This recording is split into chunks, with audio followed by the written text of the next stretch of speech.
Oh, it's gonna be a little too dark for chat, I think. Okay. Ben making analysis as a joke. No. Yeah, but better stuff with them? No. Yeah, but do you remember the time of it? You know what? That's not that bad. You know, chat. I'm actually start with that. I think that's pretty good.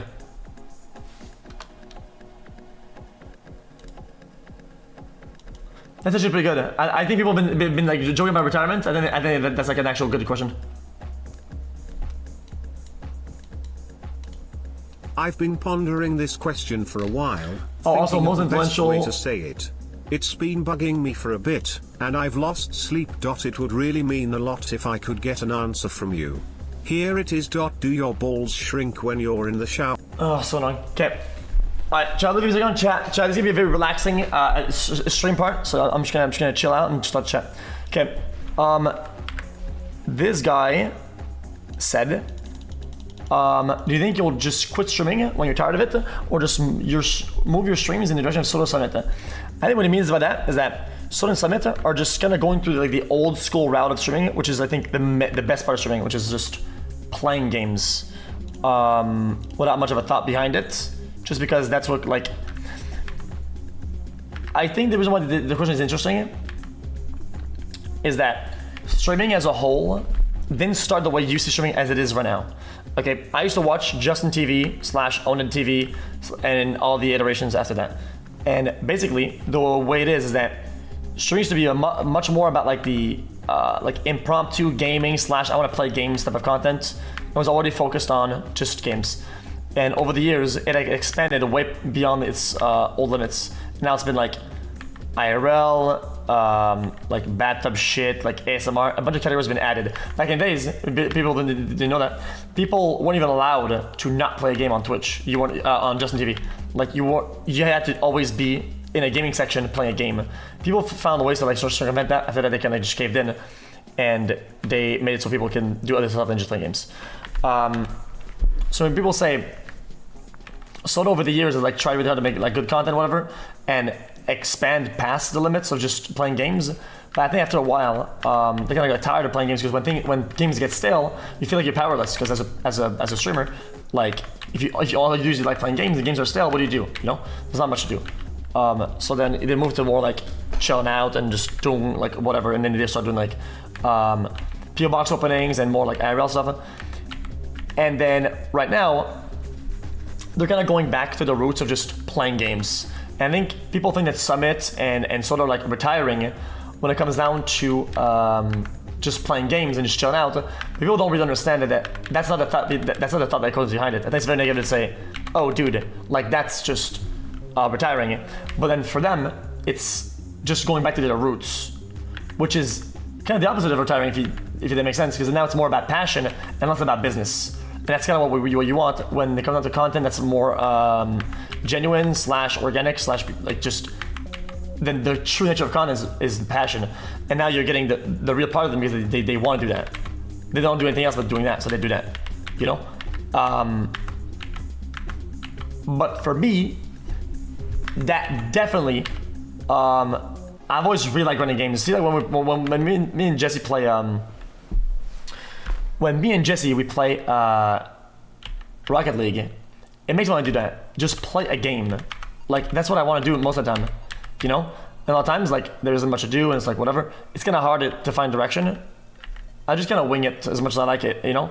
But to me, retirement is really just not... Retirement is mental. It's not like... It doesn't really display in content itself.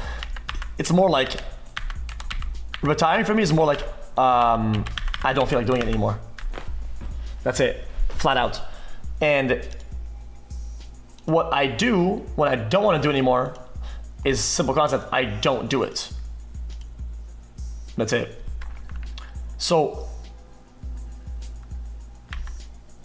I'm giving you an answer that is literally at face value. It's the simplest answer you're gonna get, but it's gonna be the best one that I can give you because it's the most... If I don't want to do something, I don't do it. People, it's not even a flex or some dumb shit I'm telling you. Like, I don't think you understand it.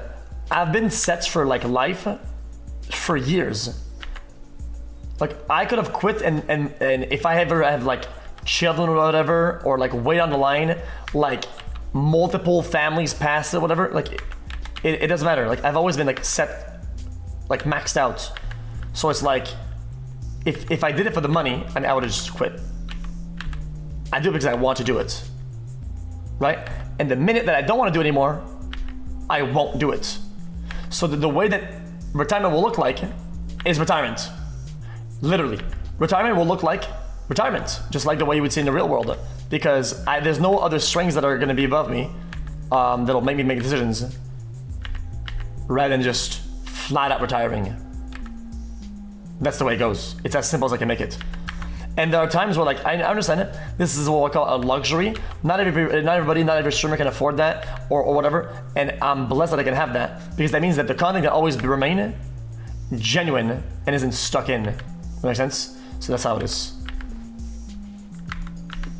Okay, next.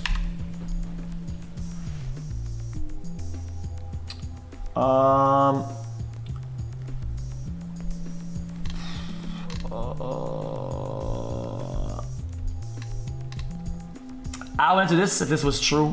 The reality is that when you're like a big streamer, you're not famous. Like, I get the best of all worlds. Yeah, I get recognized a lot in the street, but at the same time, it never bothers me because everybody's fucking chill as fuck. Being a big streamer is like, it's like being an inside joke, right? The people that know, and nobody else knows, right? So that I meet them in real life, they're people that know a lot. Like, they're people that like know who I am pretty much. They're not just, it's not like you're meeting Tom Cruise and know nothing about them. People that know me know a lot about me, because that's just kind of how it is, right? So when they see me, interactions are like very, very simple. They're very like, it's like I met like a friend or something like that. Everybody's chill as fuck. And it's never a problem. Yeah, that's about it.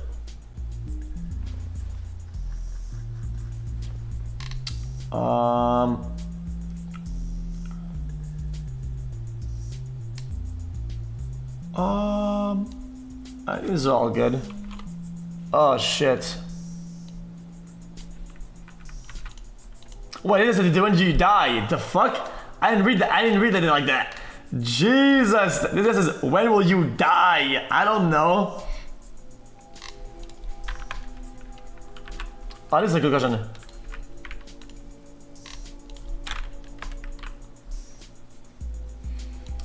Alright, this isn't that bad. Chat, I'll go this really fast because this is kind of like I've solved the other question, then I'll move on.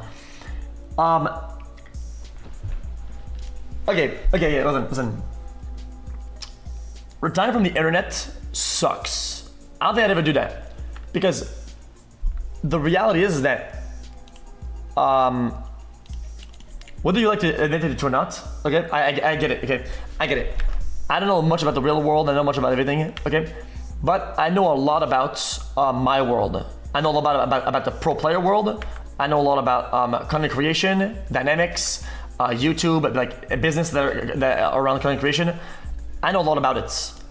And there's a lot of people that know a lot about it, because there comes a point where like you're like a little bit above the line and things gonna change. The way I can explain that is like you know a lot of like industry, like trade secret type shit, right? So when it comes down to that, a lot of people, what I'm trying to say is that it's gonna be hard to like retire from the internet, because I'm always gonna have an interest for this world and YouTube and Twitch or whatever, since I know the inner workings of it. So whenever I see like I'll always want to like comment or talk about it. It's why like it sounds boring as fuck, but I'll always want to have at least a podcast running, even if nobody watches it. If there's like 0 fucking viewers, I don't care, because I always have like at least a good amount of knowledge, enough to like give good insight around like the things that are happening around the internet, like gaming news, fucking streaming news, whatever, like platform news. I'll always have like a take about it. So I always want to like keep talking about it regardless. Even if I'm retired, I'll always like have an outlet, whether it's like TikTok, YouTube, whatever the fuck. I'll find a way to like, if I have a medium that I enjoy using, to talk about shit like that. A lot of things that I don't even tell you about this shit, because every time I talk about this shit, you guys say you're bored and you're moldy. Yeah, what else?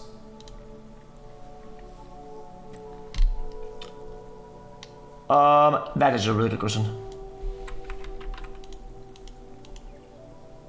And this guy said starting a family, I think, something like that. I think that's like a good question as well. I'll go over it in a minute.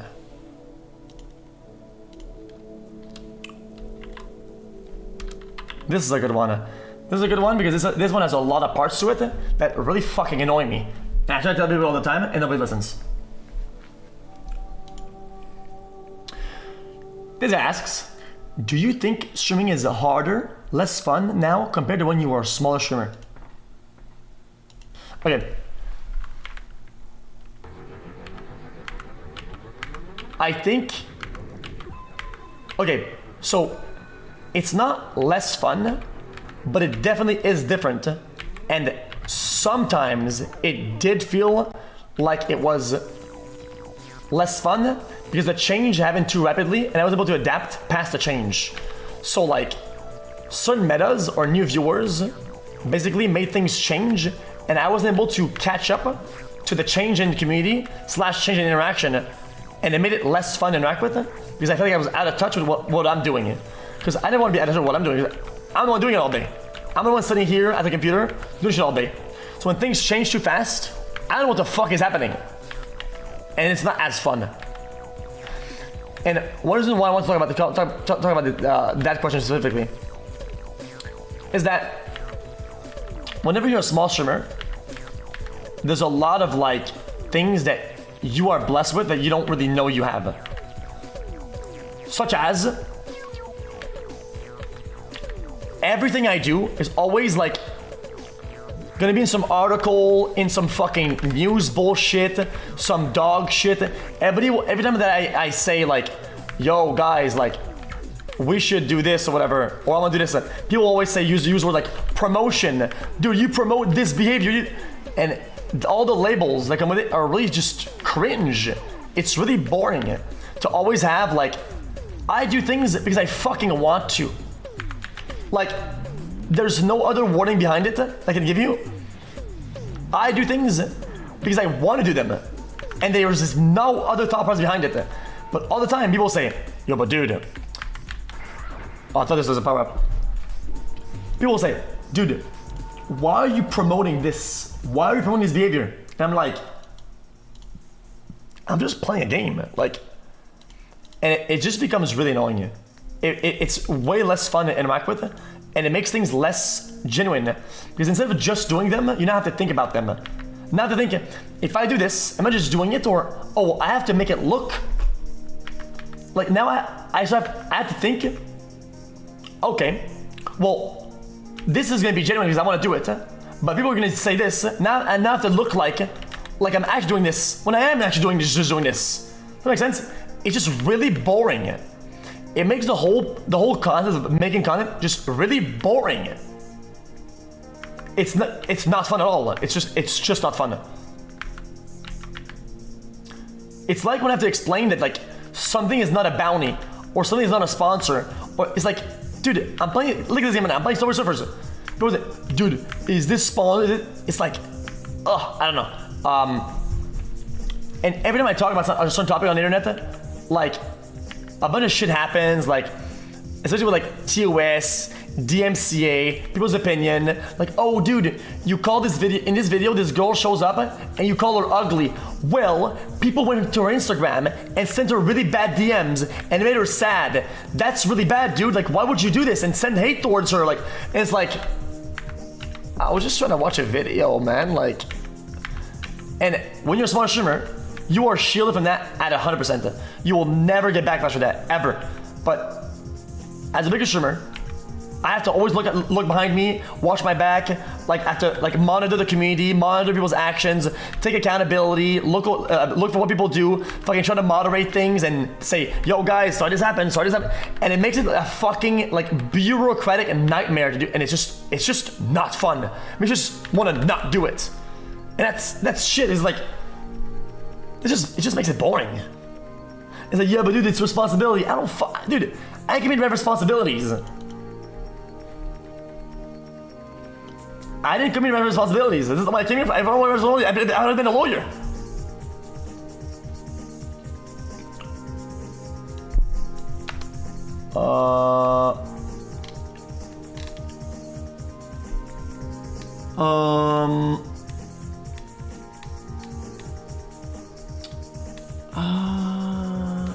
There's some good ones in there. Hold up.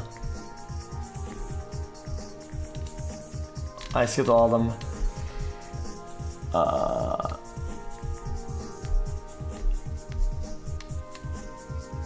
That's Restraint. Yeah, this is not even that bad, to be honest, but I'm not gonna elaborate too much. When was release merch?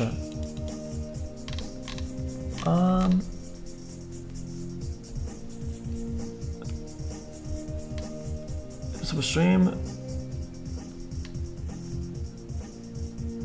Wait, is this not the stream from the Pixel? When reach the stage of being sent for life, how do you feel when things change?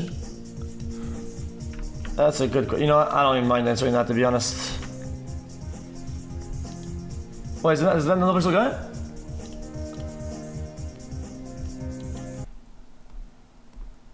Oh, that's cool. Yeah, I think that's a massive question, to be honest. I think that there's a lot of components to that, but I can talk about it. Oh, I really like the song.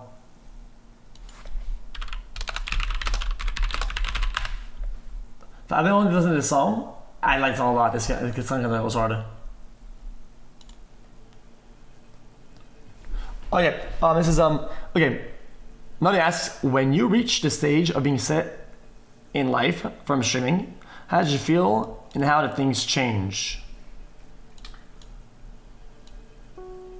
I think the question has a lot of components to it, and it has to be broken down. But I think they're all like healthy things to talk about and share. So I don't mind sharing them. I feel like I feel like I was set for life way before I was set for life in terms of money. So when I stopped being a bitch ass about my abilities and my skills and my value, I was always thinking that my value was fluctuating and would go away.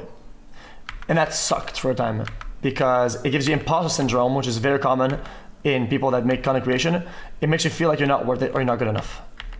And that sucks.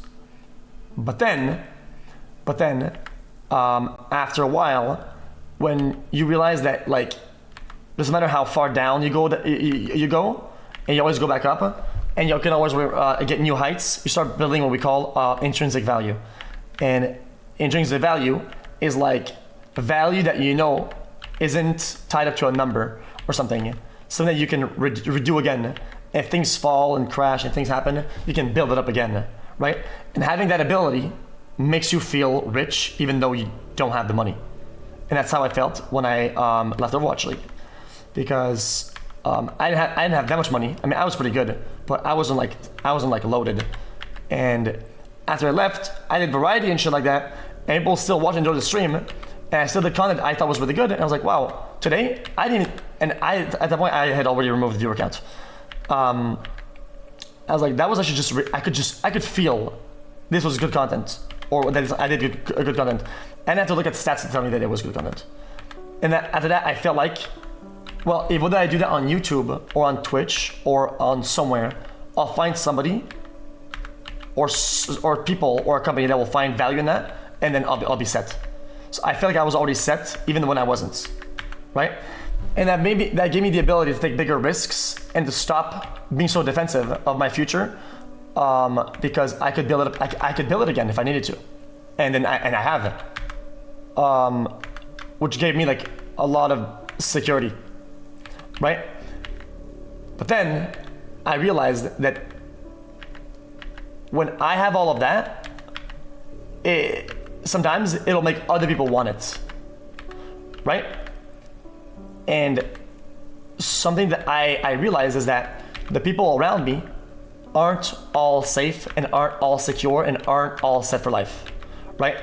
And that creates sometimes discord between people, and it makes things different.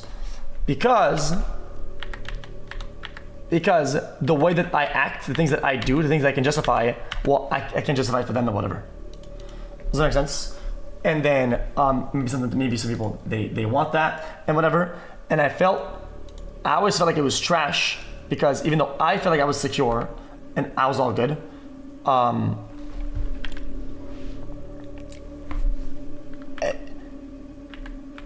people will want the same sort of like security or whatever, which is, I guess, enough. I just felt like at a time when I finally like was doing better in terms of money, whatever, right? I don't think you understand. Like when I say like I wouldn't spend any money like ever, I wouldn't spend ever. Like I didn't buy anybody gifts. I didn't buy myself gifts. I didn't buy t-shirts. I bought nothing because I felt like I almost felt like I was crowdfunded, and that is hard to explain, but it just didn't feel good because it felt like somebody was giving me money and I was spending it, and that never felt good for me. Well, I am, but I'll explain it in another way in a minute. Chat, I'm rambling about this question, but there's a lot of components to it. There's a lot of components, right? So I won't ramble. I'll keep going though. Okay. So then, what was I saying? Yeah. So I wouldn't spend any money because I felt like it wasn't mine. And you can say whatever you want about this. I'm not here to sell you on the idea. I'm not here to convince you. I'm answering the question at face value, and I'm just telling you. I didn't say it was justified. I'm saying that's how I felt. So I felt like the money was never mine. So I never spent any of it. And it was always hard to people around me, because everybody around me was like, oh, you have a lot of money. We could do this, we could do that, we could do this, we could do that. And I was like, well, I don't want you. And it was hard for me to explain it to them. And then I just always act the same way, whether I had money or not. And then for them, they didn't really get it. Because it's like, they see all the money coming in and it's like, does that make sense? So then, and then one day, after years, are you fucking kidding me? You bust a bitch ass. Okay. I told you this before a lot. I'll put some low fee or some shit. This is gonna get too crazy. Okay. This part is very important. This part I'm about to say is very important. And then I was able to get a Twitch contract, which is a one-to-one with Twitch instead of just being a normal partner. I was like an upgrade partner or whatever, right? And then I started getting what you would call corporate money. So instead of like, instead of having the money from like all the views or whatever, it was more like, it was very corporate money. Now it's like money from Amazon. And at that point, when I started getting that, well, I was like, I didn't get destructive, but I got like, I got the opposite at that point. Instead of feeling guilty that I have like people's money, now I was like, bro, now I get like corporate money, and now I want to just fucking get rid of it, almost, you know, because it's a whole other ball game, right? It's really dumb. It's really weird.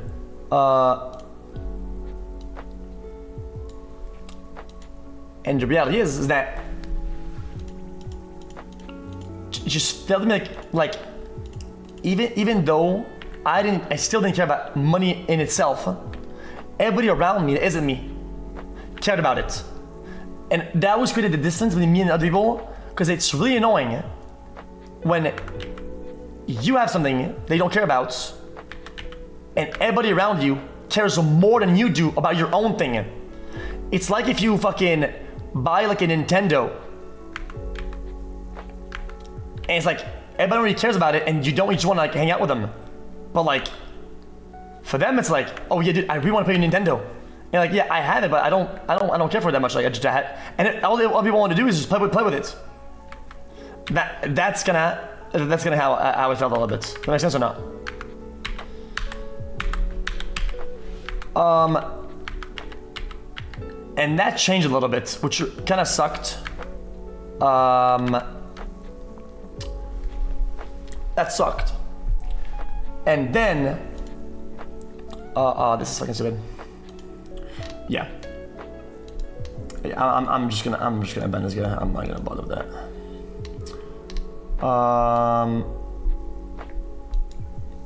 I don't know why I saw that. I just banned this guy.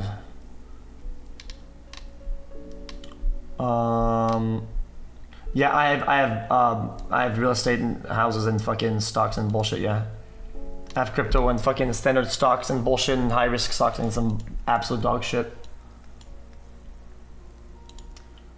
I'll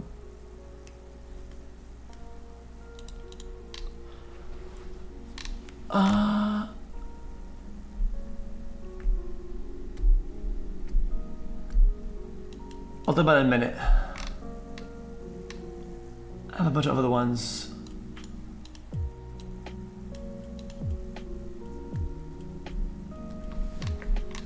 I was talking about like fan stuff before. Yeah, I like that a lot. That's a good question. I mean, I think I've spoken about it before. That's more of a personal question, and I think some people can learn from that, and some people that I feel since I'm old now or older,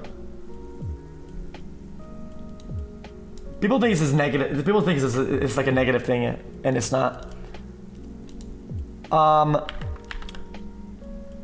I think in my core personality, there are two components that are very important to me.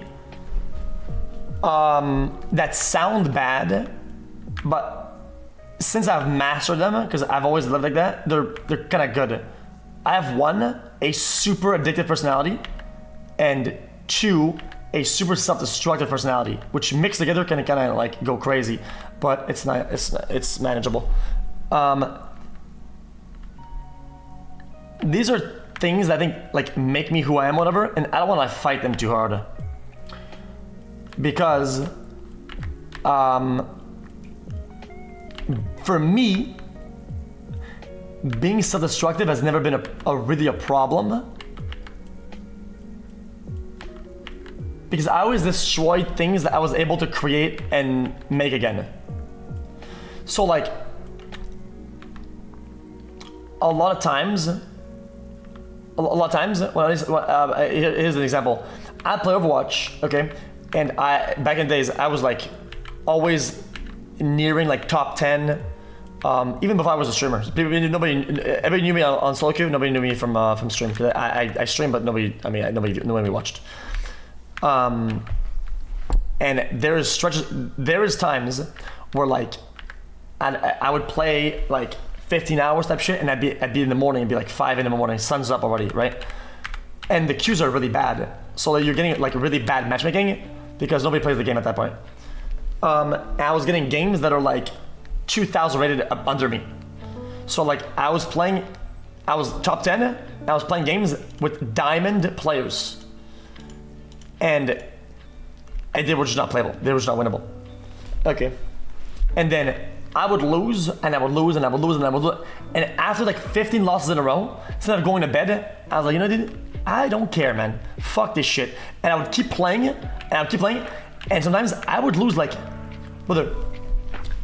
I would lose like 20 plus games in a row, and I would drop down like, I would drop, because when you win games, you don't have a 100% win rate, right? You're gonna end up 60% win rate at lower ratings. So it's like, it would take me days to make back the rating that I had lost on that one night. And every time I still did it, okay? Because it felt so destructive, and it felt like I wanted like that pain or whatever. I wanted that. And it feels really good when you're self-destructive to destroy things. It feels really good. It's unhealthy, it's bad, and you shouldn't do it. But the reality is that for me, it felt really good to destroy things. Especially when I know I have the ability to build it again.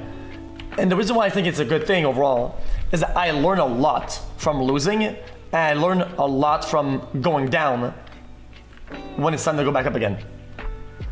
And knowing what to do when things are really bad, and the things that you do, you become like skilled at being down bad, right? And whenever you don't want to self-destruct, you're doing good, right? And you go down and things break in your face and it's very, very tough, right? Well, now people will get uncomfortable. Most people will get uncomfortable because they'll be like, oh dude, things are really bad right now. I feel so lost. But when you're somebody who self-destructs a lot, being down bad is like your home. It's like you master it. So at that point, you're down bad. You're like, okay, so what? I mean, I've been here most of my life. I've been here all the time. I'm always here. So like, how is this a challenge? It's becomes very, very easy to overcome challenges and obstacles when you're used to being in that state. And when you master that, you feel invincible because it makes you feel like whatever happens, you're gonna make it regardless. So even though I do think that momentarily when I do self-destruction behavior, it's bad. I don't like it, but I know it's happening. I try not to be too defensive of it. I try to just take it for what it is, you know, because I know that like it'll pan out, and that feels really good. Okay.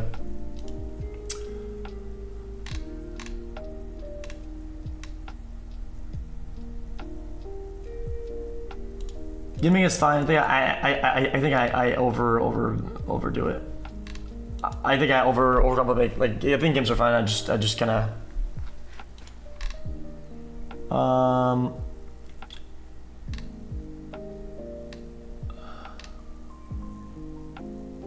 I think it's obvious that I learn a lot in my head. What I say, what I think is completely different things.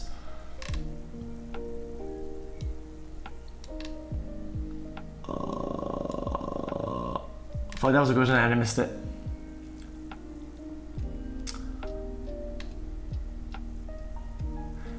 Yeah, this is yeah, yes, yeah, absolutely, yeah. My trust in people is completely destroyed.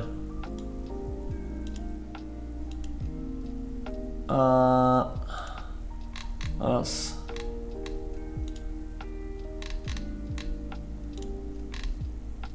Why don't you play games you actually enjoy instead of stopping and not playing them on stream like Summer Soda you're talking about?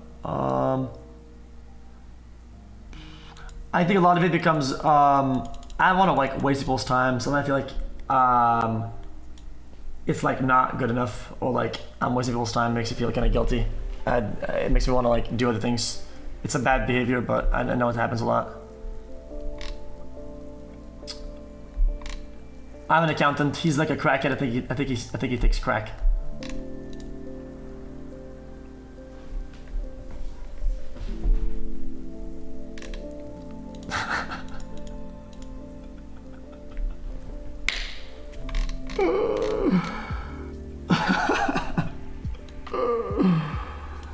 I think these are both fine questions.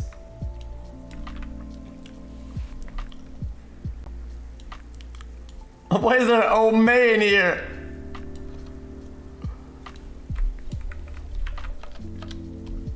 Why is that an old man?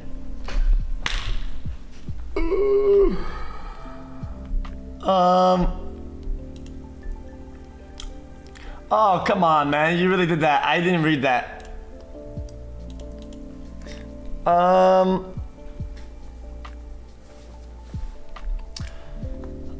I think, actually I know. There's a bunch of things that stop from getting my goals, and the main thing is sleep problems are really, really bad.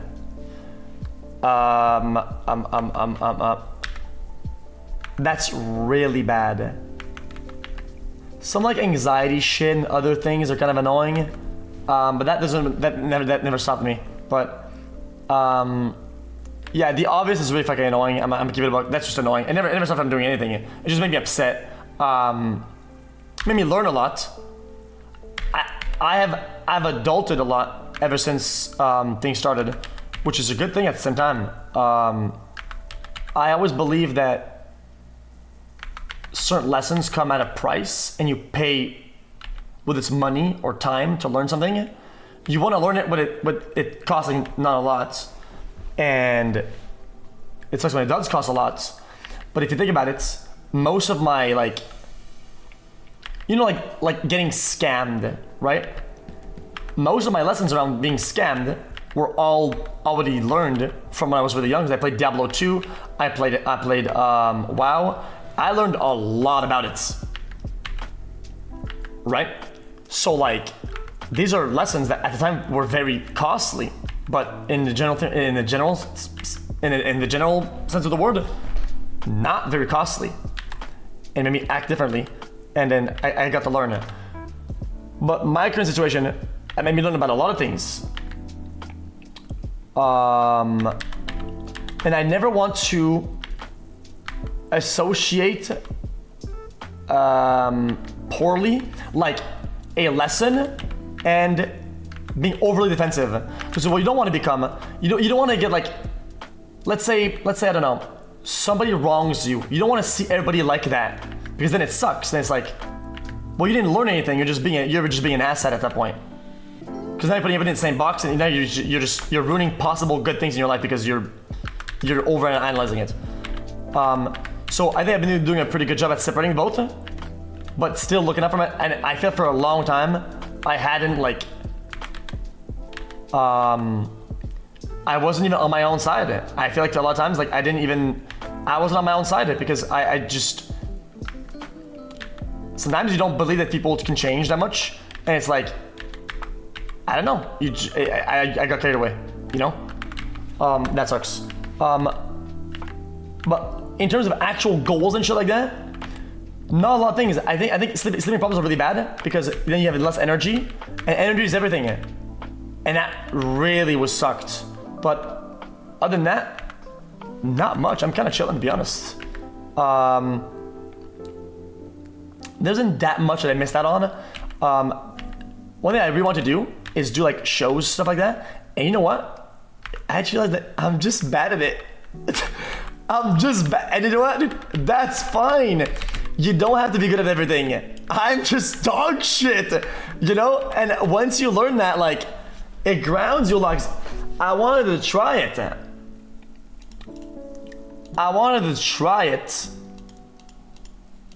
And it sucks that the stream is bigger now, because it's like everything has to be successful these days, right?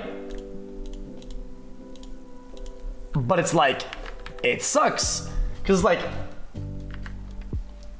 I had to try it. And one of the things, some of my goals were all around that. So being able to try it, I was able to say, okay, we suck at this. Boom, we're done. That's fine, right? So most of my goals aren't achieved because I have obstacles or problems. They're just different goals. I just changed goal line because I felt like just streaming every day and doing this thing. It's cool and all, but I want to try other stuff that are kind of related, right? See if I was good at it, to try to have fun with other things, but I'm just bad at it. So that's easy. It's not that I didn't give up. I just said like, we just don't have the massive ability to do that. I could learn it, I could become better at it, but it's very time consuming, and I don't think the result will be that natural. I want it to be natural. And the learning curve can be entertaining, but I don't think it would have been entertaining, and no, I think it would have been pretty bad, to be honest. I think at that point it's not worth it. Okay, that's out of the way. Yeah, I think that was actually a really good question to answer. I'll go really fast. I enjoy moving because I've given up entirely. I'm not kidding. It took me the years to believe this. I've completely given up on settling down. I give up. You know what earlier I said I don't like certain things taking away from the main thing and blah blah blah. Nah, that shit. I fuck that shit. I don't give a fuck. that doesn't apply here. I get a free pass. I get a card. I check it in. I don't care. I use all my experiences, and the conclusion is I can't stay in one place, and I don't give a fuck. Fuck that shit. Okay, so yeah, I enjoy moving because I have to.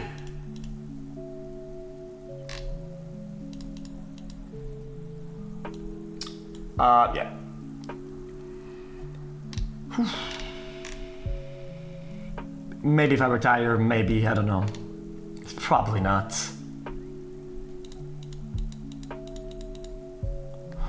What did Miss say to me that I changed my opinion about it? And I think something I often forget when looking outwards at people, I fail to look inwards simultaneously and understand that some things have a ridiculous and astronomical amount of details and small components that draw a picture, and sometimes the picture gets drawn for you and you forget that other components happen, and then I don't give the people the leeway that I'd like to be given to myself, and it makes things blurry. It makes things hard to understand, and it makes it so you lose track of what's actually real, and that sucks. That doesn't make sense. I don't think I've spoken in code. I think if you could write down what I said, I think it makes sense.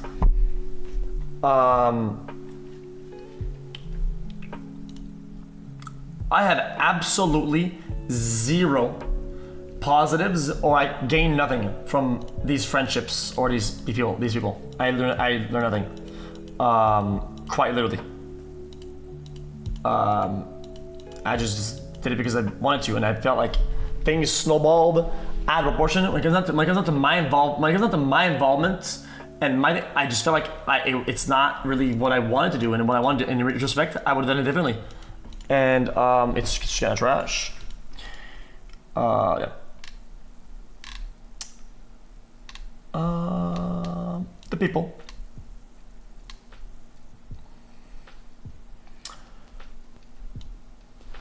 True love exists, yeah. Just find the right people.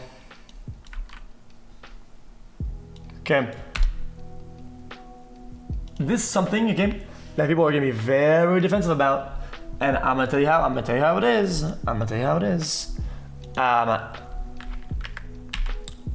I think the problem is that these days, this is not only with this community, I think it's the internet as a whole. People want to set fires everywhere and then blame everything else but themselves for the fire being there. And it's a very core component of the current social media meta. People want to post some really weird shit, and you know like the big tweet guys that get a lot of likes on Twitter and that are on your For You page.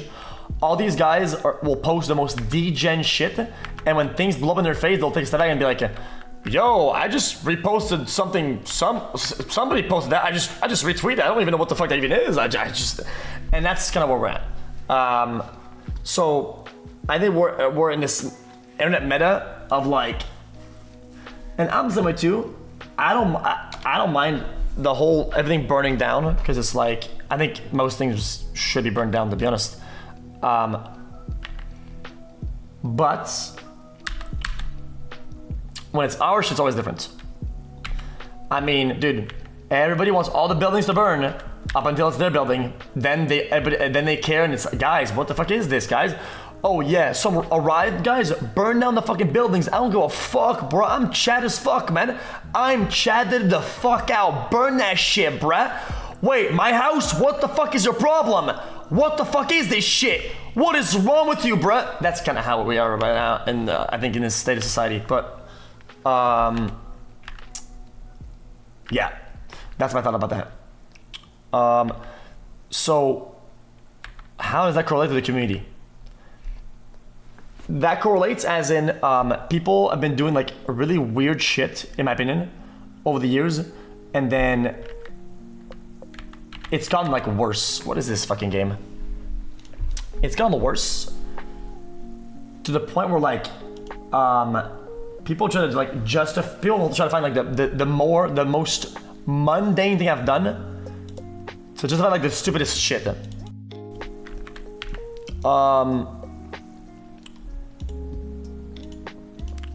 Which is, in my opinion, it was just really odd. It's like people generally want to be parasocial. They want to be. And it's like, at times, I did things that like generally fosters that behavior. And then I stopped. And then afterwards, it's like, well, we acted parasocial because he did that like a year ago, dude. So like, we want to go hard. And it's like, but we did it like 2 years ago, so we're gonna go way harder.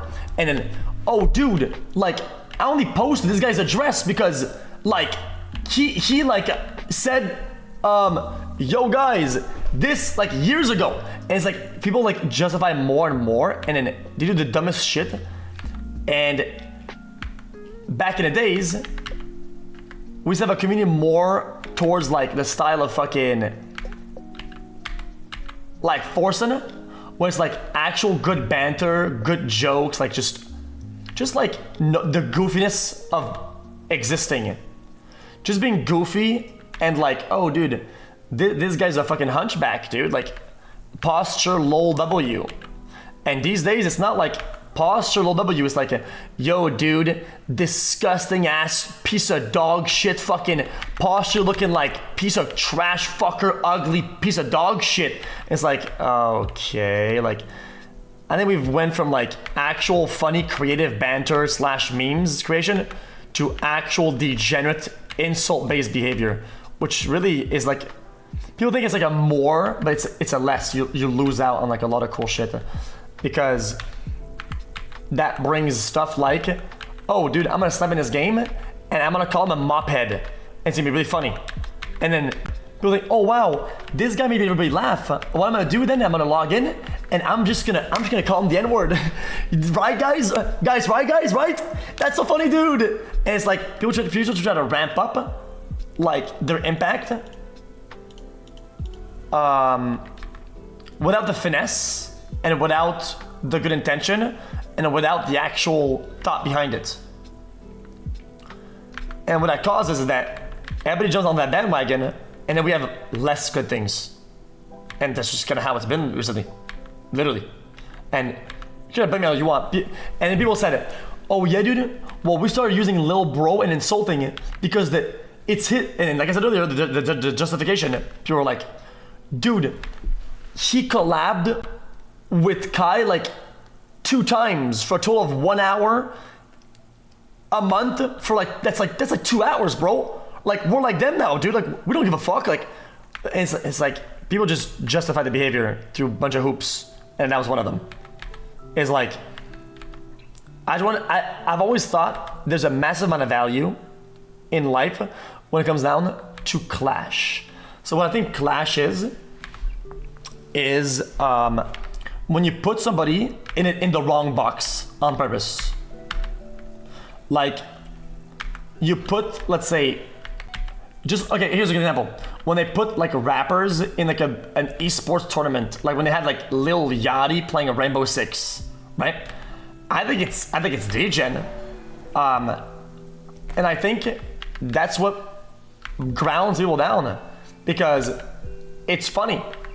Because you put somebody in the wrong spot and you see how they act, and it makes good funny results. And I think that's funny as shit. I think that's pure comedy. Okay, that's funny. And when I saw like the Kai Aiden guys, I relate to nothing of these guys. Literally nothing. Like maybe a couple things here and there, whatever. And I thought, these guys, I don't know what the fuck they're about. I'm gonna jump into whatever they're doing. So a bunch of times, like, and it's like, even some of you guys don't remember this. We played Friday 13th, right? And then I jumped in there, and it was a disaster. It was the most degen content of all time, right? Because we had nothing in common, and it was funny. And I always thought this is like one of the best content is when you put people that don't belong in the same box, and it becomes a degen fest. And the nature of why I did those things was that I just wanted to have fun. And then, of course, like I said earlier about the other topic, which kind of goes in the same box, like, dude, he's playing with these guys because they have views. He's playing with these guys because they're trending. Playing with these guys because and people made all these narratives of why I did it, right? And then they justified a bunch of hate and a bunch of like weird behavior change because I did it. When it's like, I just want to have fun with people. I just want to make content. Like, it's a raw positive for everybody. And people forget that back in the days when I did that, these guys didn't have viewers. Literally, they just didn't. Like, all the Kai had like 4K I think at the time or something. These guys were just all quote unquote nobodies. Literally, and people forget that because it was about making content. It wasn't about getting views or getting traction or some nefarious fucking ending you wanted me to have and you wanted me to pay me as a bat. Like, I just did it for fun. And now that they have views, now everything changes. Well, you did that because guys, 4 equals nobody. Guys, I'm upscaling numbers for it to make sense to you. If you're, let's say, 40K, 50K, 60K Andy, whatever, right? And I hate viewer count Andes, but this is people that brought this discussion up on me. If you're talking about leeching of other people, if you have 60K, 4K is a nobody. You're not gonna gain much out of that. Like, if your goal initially was to get views and go crazy, you're not gonna DM a 4K Andy at 60 to fucking ball out. So if you make the argument that I did it to ball out, your argument doesn't make sense. So what I'm trying to tell you is that doing these things wasn't made to ball out. It was made to have fun. I mean, people forget. Among Us, we played with people that had 4 viewers. Dude, at the time when things were blown up, I had like 80K viewers. 70, bro, I played with people that had less than 10 viewers. That's it. Because what? Because want to have fun, want to make content. That was the root nature of the behavior. So it sucks when people paint that as something else that it's not. Because I don't think I've ever collabed with somebody because they had views. If anything, in past recent times, I've quite literally declined multiple big celebrity show-ups because I thought there was no content there. There's no value. I thought me and them, it's not that we don't line up, is that it just feels like it's gonna be bad. Awkward is good because it's content, but just some things just aren't meant to be. I'm not gonna tell you who because I don't want to make people feel bad and make them feel lesser. But there's been a big amount of yeah, there's been a bunch, dude. It's people know. I'm not gonna. People are sending names in chat, and that's it. And that's just it. I truly believe in making good things. I think I can have a better stream with a 0 viewer Andy doing dumb shit that I think is actual good content than having fucking Beyonce on stream and having bad content. Because then all I'm doing is that I'm just getting raw numbers from people who don't care. Because I'm doing something that has no value. I want to do something that has value and provides value for people regardless. That's the goal. Anyway, moving on. So I think they can be changed in that way, which kind of sucks. Is like we get to do less things. People forget that when people act dog shit and have some behaviors, we can do less. The same way, IRL gets dangerous, and we can do less because of it. Like, I told you this last time.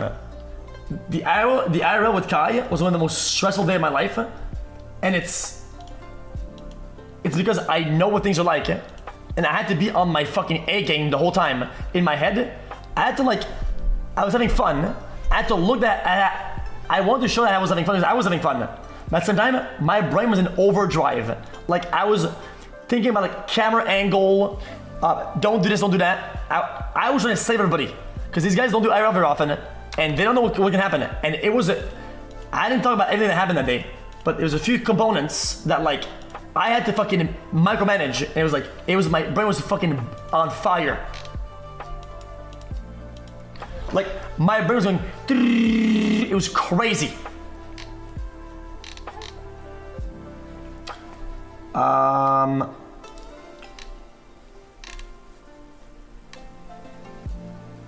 Oh, more thunder outside.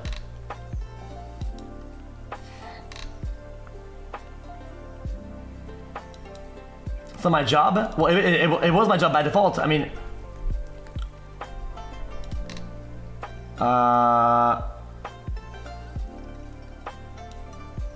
what the fuck? Me and Moxie are still chill. I love Moxie. Just Moxie never really wanted to appear on camera. You know what? I'm gonna start this topic. I'm gonna approach it really fast because nobody will care about this.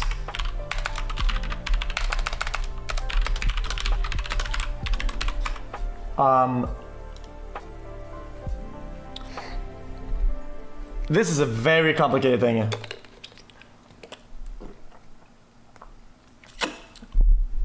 So,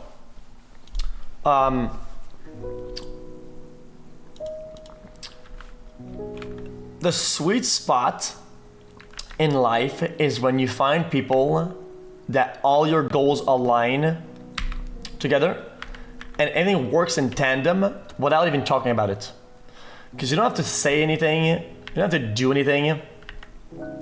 You just exist, and the people that you're with or whatever, you just know. You just know. And with Moxie, that's how it was. It was me and him against the world at the time. Especially with doing like variety. People forget about this. Variety was fucking, bro. People don't. Me and Moxie played the dumbest game when we're completely out of energy, like, and we just wanted to entertain. And we want to build something. We want to build stuff. So we play Overwatch to continue like building a community or whatever, because that's what people cared about at the time. But also we want to do stuff that people will care about past Overwatch, which is variety. And then we're playing the dumbest fucking games, and we had no energy doing it. And sometimes it was fucking miserable, but it didn't matter because it was me and him. You know, it didn't matter if it was shit because we had a good time because it was me and him. And we could joke about how bad the game was after stream and fucking say dumb shit and be like, yo, dude, that was fucking cancer. And then I remember sometime it was like, bro, that puzzle was so fucking boring. Bro, the shit was dying. I Googled the answer, bro. Like, dude, that's how bad it was. Okay. And then, that's just kind of how it was. So there came a point where like sometimes I wanted to do other stuff and I wanted to do stuff that Mox didn't find fun or whatever, but that happens in life. That's just what happens. And you want to like play League, you want to do whatever, and I didn't want to do that. And I didn't have to talk about it. For me and him, it wasn't a business. Like, it never was. I didn't have to fucking say, yo, dude, like, you gotta sit down and do this. Like, we just did things less and less together because it just didn't line up. At one point, we just almost did nothing together. And that's fine. He wanted to have his own stream, his own thing, and I was totally okay with that. I would never go against that. And he knows that I would never go against that. That's just how it was. And it just kind of ended like that. But I always loved Moxie, and then his dedication to the stream was unmatched. It's something that you see. Fuck, man, that's a whole different ball game. But it's something that I think on the. I don't want to sound too cliche about this. I don't want to sound like I'm reading too far into it. I genuinely believe this. This is something very, very, very important. This is something that you find rarely on the internet as a whole, not only on Twitch or whatever, or for streams. This is the type of collab / person that you find almost nowhere when it comes to everything. TikTok, YouTube, Twitch, gaming, because it comes from wanting to do things that have fun, right? Without ulterior motive. And when I wanted to like make your own stream or what, like, of course I would always want my friend, if you want to have a stream, to have his own stream, you know, have his own source of revenue, right? But at the same time, if we can consolidate in one spot and do things for the sake of doing them, right? Then it's like, it's perfect. Because you don't have to explain anything, you know, and things don't get weird. And like, when you look back at it, McConnell and Asmongold, Greg and Tyler, right? You look at these duos of people, me and Moxie, you look at these duos of people and you realize that, like, how often do you see that happen anywhere? Rarely, never, because people will either leave because they want to do their own thing, they want to do their own business, they want to open up their own channel, and a lot of people are purely result-based and leech-based, and they leave. It's why I never understood why people said that Greek is a leech. Greek made his brand on being a leech because it was funny, right? He made that joke, he kind of played along, right? But people forget that Greek was on Tyler's stream for years, making content for free for nothing, but just making people laugh. He didn't want anything. He ended up getting things out of it. Maybe it was a big long con, but I think that the investment of time before everything happened definitely justifies him getting that, because at that point he deserves it, you know? And whether it's a long con or not, what people gain and what the streamer gained from that is so much that it doesn't matter what happens at that point, because he's already passed that line. And in my opinion, we get past that line. And I'm telling you, this is not an opinion. This is a fact that I'm telling you. On the entire internet, duo wingman like combo like that, it's incredibly rare you're gonna see that people will stick together and go past that line of being mutually beneficial. Most people will do their own thing way before, and they'll quit, and they'll whenever they see them like security or like money, they will get the fuck out, they will run with the bag, and they will never be appear again, right? But for Greek, for Moxie, and then for McConnell, it was all about providing value for people that watched. They want to make people laugh, they want to make good jokes, they want to make good memes, and they want to create a moment that people will remember for the times to come, and to leave a small token in history, you know? And I think that for me, Moxie, that's how it was. And then me and Moxie had other goals, and we just didn't play together anymore.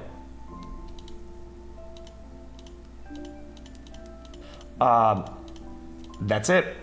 But still, I think that sometimes, like, a lot of my projects and what things I want to do them on camera, and Moxie doesn't want to be on camera. And I never forced him out. I never said, yo, Moxie, get on camera right now, whatever. I've always given him the opportunity. I said, if you want to do this, we can do this. And I think over the years, I probably told him like 30 times. Projects, I said, yo, dude, I've always tried to include him and be like, yo, dude, if we do this, you can do this. If we do this, you can do that. If we do this, you can do that. And then I don't blame him. I don't blame him for not doing it. I don't give a fuck. I do not care. Because the last thing I want is him to feel forced to do it. And then he appears and he feels like he's on the clock, or like he's being paid. He's like, feels like you're doing a real job. And the closer you get to feeling like a real job, the farther you are from making content that matters to people. And people fail to realize this. That's why Among Us sucks so much, is that everybody got so businessy that people made so much content that nobody gives a fuck about. You can make streams that have 100K viewers that not a single soul will remember. Or you make a stream that has 10K viewers that will matter to every person watching. And I know a stream like that when I fucking see one. And I always go for that. And nobody can tell me anything else. That's my philosophy. That's just kind of how I see it, yeah. It's just high density value for people, that's all. Yeah, so I always felt like really cringy, like when people like try to make things that are like, oh dude, like Bri replacing Moxie, like Jesse replacing this guy. Like, dude, stop that. It's not like that, dude. It's like, I just want to hang out, and if people want to make content, make content. If it's good, it's good. If it's bad, it's bad, and we just move on. Like, it's just like, I don't want to have this weird like fucking like competition. We're just trying to have fun out here, man. Cars? Yeah, I don't have to think about it.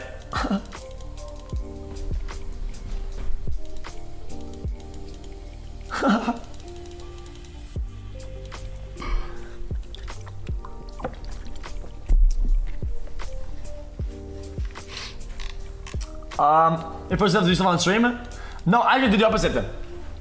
No joke though, I wish people understood this. I'm trying not to sound like I'm some sort of like fucking master manipulator of chat. Listen, it's quite the opposite. Sometimes like I have to force myself to not do stuff on stream. Because there are things that I really want to do, but I know I can't do. And that feels like trash. Because sometimes I know like parasocial farming / drama / this will get weird, this will get legal, this will get, there's so many things that I think are, my content brain is like fucking, is busting through my skull, okay? And I sometimes realize that content brain is not fantastic. Like, just gonna how it is. Give examples. Well, I mean, I've always loved dating content. I think I'm generally decent at it. I think it's fun as shit. I think people love watching it, and I think I could have done a lot with it. But at the same time, it makes it so I love doing long hours. I like doing 10-hour streams. I like doing 20-hour streams. And the reality is that the chat experience gets really shitty when you do stuff that makes parasocial. So if I do some skits and some things around like e-dating, it's really funny. After that, for an hour, it's fun, 2 hours. After that, I play a game for 8 hours, and the chat is just sucking on my balls about a billion shit that just annoys me. And it makes everything so tainted. It's why everybody that does dating content don't do long streams. It's why Austin's show doesn't do a lot of shows. It's why he doesn't, his community got turned to dog shit, and it's unbearable, and it's boring, it's predictable, it's cringe. Just look at this chat. Y'all motherfuckers posted about the contestant of that 1 hour show. Like, you still post about them right now. Like, I still see some of you dumb fucks asking questions about these people that I interacted with like 5 sentences 4 months ago. Like, it's just cringe. It's unbearable. But at the same time, I love that content. But I know I can't do it. So when you say like, do you feel forced to do things on stream? It's the opposite. I always have a passion to do stuff, but I have to force myself not to do things instead. And that sucks.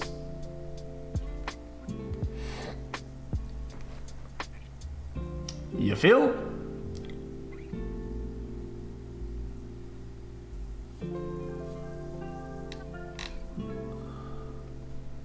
Oh, yeah, small streamer. Someone wants to get into streaming in the current year. Don't do it. You shouldn't want to get into streaming. You should do it because of what you get out of it, which should be fun and enjoyment.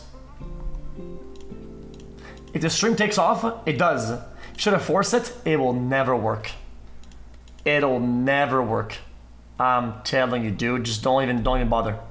People will see through that shit like fucking blood. Okay. Because there's one thing people can sniff out, it's being not genuine, okay? And when you're doing things for profit and for fakeness, people will see through it. And that makes it, you won't be able to make it like a main thing for you. Unless you focus on like super one-side entertainment. So like shows and whatnot, which aren't very interactive.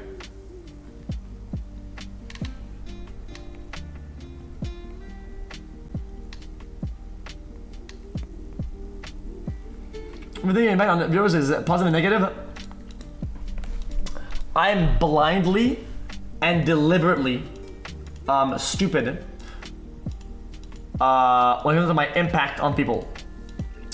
I don't want to navigate the world and content based on how it impacts people because I genuinely do not care. From the bottom of my heart, okay, if my stream made you unhappy or whatever, it does I give zero fucks because this is my outlet. I do this because I want to.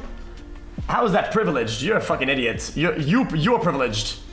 Imagine thinking that I'm gonna make things for you to feel good. I don't give a shit. This has always been an outlet for me. It's how I process. I like to stream and talk and release energy to the world.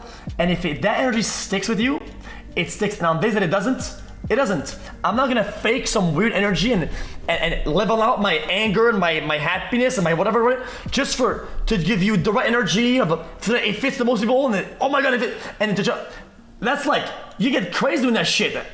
You get nuts. Look at all the streamers that do that shit. These people are miserable. Watch their stream. They never raise their voice. They never have action energy because the energy is all twisted and turned down, and it's all like processed and repackaged, and they don't know who they are anymore because they're everybody else but themselves to people that tuned in to watch them. Everybody clicks to watch them and they become everybody else. And people are like, oh, but dude, I watch to see myself in this person. I don't care to give you that. It's not what I set out to do.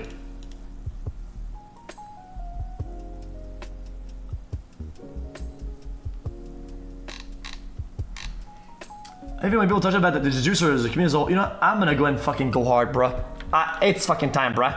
It's time, Doug. It's fine, cut. It's fine, blood. It's time, Doug. I love that. I love this question. This question, dude, I love this question. I answer it every time I get it, dude, because people forget. Okay. How do you feel when people talk about the juicers or about the community as a whole? Do you think the community is more toxic than normal? You wanna know why people talk blah blah blah blah blah about everybody and everything? Wanna know why people go blah blah blah? Wanna know why people do that shit? Because nobody talks about their community. Nobody says blah blah blah about their people. Wanna know why? Because they're fucking nobodies. They do nothing. They achieve nothing. They go nowhere. They don't do shit for anybody, and nobody's behind them because their cause sucks dick. Okay? That's why they run. It's why they make everything about running their mouths about everybody, because they don't sit down and do shit. And you say, but dude, what about you? Bro, it doesn't matter. We'll do this, we'll do that, we'll do this, we'll do that, right? But at one point, I'll click a video, I'll click a game, or do some shit, and we're gonna go back to our own lane and we're gonna do our own thing, right? And everybody goes to the right boxes, do the right things, and things just continue. These people, what happens then? Their stream ends. They stop. It's what these people do. Because all they have is the guys, I'm the underdog. These guys are so cringe. Lol, guys, lol. Guys, we're gonna talk about these. Look, guys, this is so funny, dude. Look at these guys, they're so stupid, lol. But look at us. And they turn around, and there's nothing. It's void. There's literally nothing. Nobody's behind them. They're just on their own. Because they don't build anything. And the whole concept about content creation is that you make something. You make something of value for people. You do something that matters, and you create something. And yes, sometimes I'll do dumb shit that doesn't hit the mark, that just goes sideways. Sometimes I'll do something that ends up being bad. But at the end of the day, we always at least try to build something of value. And these people, all they can do is talk because they don't have the ability to build. I wish you guys understood this. When you go out of the woodwork, when you go out of your way to be as crazy as you can, to act other shit, when you insult and crash on people, you think that it makes you above them. And I will tell you this a million times, and this has to resonate with you. Okay, you're gonna think throughout your life that whenever you're trashing somebody, you're above, you're building, you're going, you're doing something. I guarantee you, when you're going at somebody and doing shit like that, it says way more about you than it says about them. When you say, yo dude, you're a this law, you're that, all of that shit is all you and none of rarely any of them. It makes you smaller. You have to yell, you have to cry, you have to do all this shit, right? To feel like you're building something. I think you build nothing.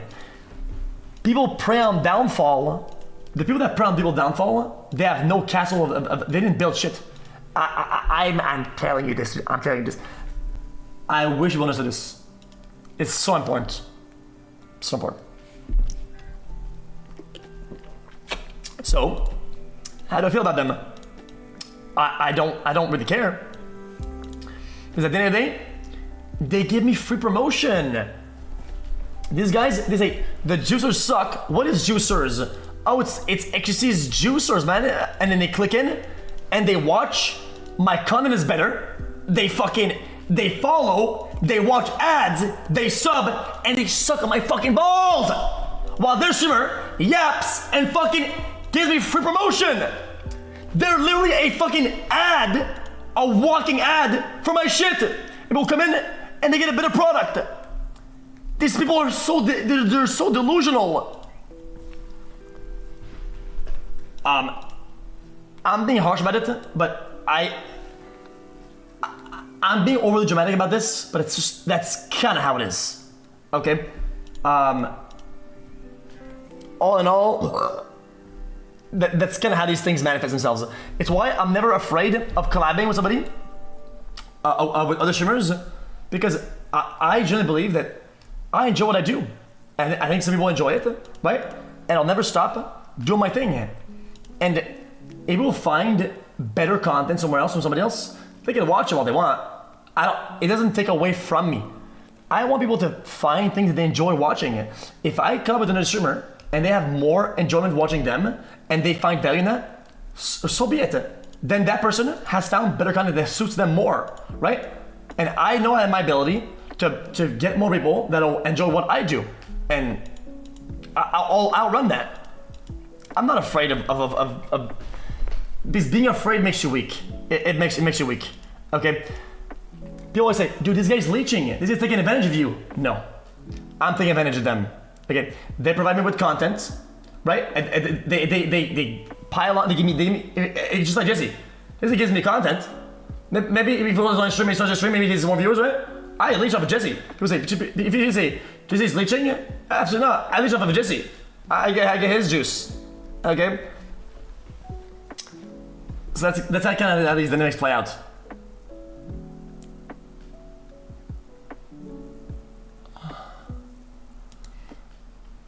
A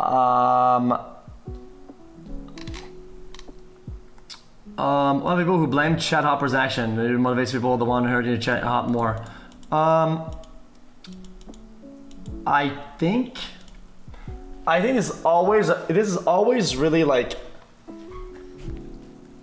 I generally think that this just plays into the victim card meta. I genuinely think that outrage / victim meta is the most played meta right now socially, and it's really insane how powerful it is. I think a lot of buzzwords into the mix adds to that dynamic. It makes it even worse. It's why we're talking about chat hoppers. It's why even chat hoppers became a buzzword. Now it's, if I'm streaming and if I'm streaming and there's other streamers and my chat says some dumb shit at me, it's gotta be chat hoppers. It has to be, because then I can blame my chat's dumb fucking behavior on other people, offload the blame. On top of that, I can flip it, become the victim. Help me please, help me please. Fuck you guys, bitches, you are guilty of fucking me over, please help me. And then they get to play that card, and it plays into this strategic position in social dynamics. And what that means is that they get to extract value out of people. And the reason why I'm never scared of these people is that their streams are shit. Victim Andy's streams are always absolute dog shit. Unwatchable, unbearable, and they can suck my balls. Genuinely. Okay. I'm telling you, this is something I've seen over the years. I've seen it time that I've been on the internet for a long time. I've done this fucking streaming bullshit for a long time. Victim Andy's streams as a whole are always very bad. Okay.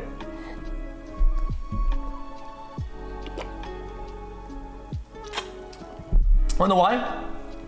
Because people on the internet want to appear like they care. Viewers like say, oh, I care about your problems.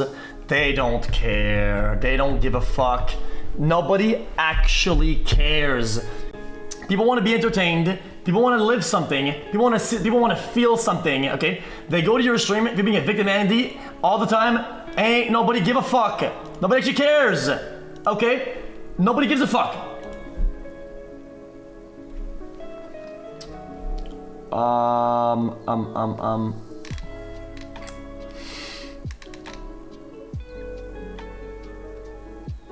What about other streamers being afraid of own community?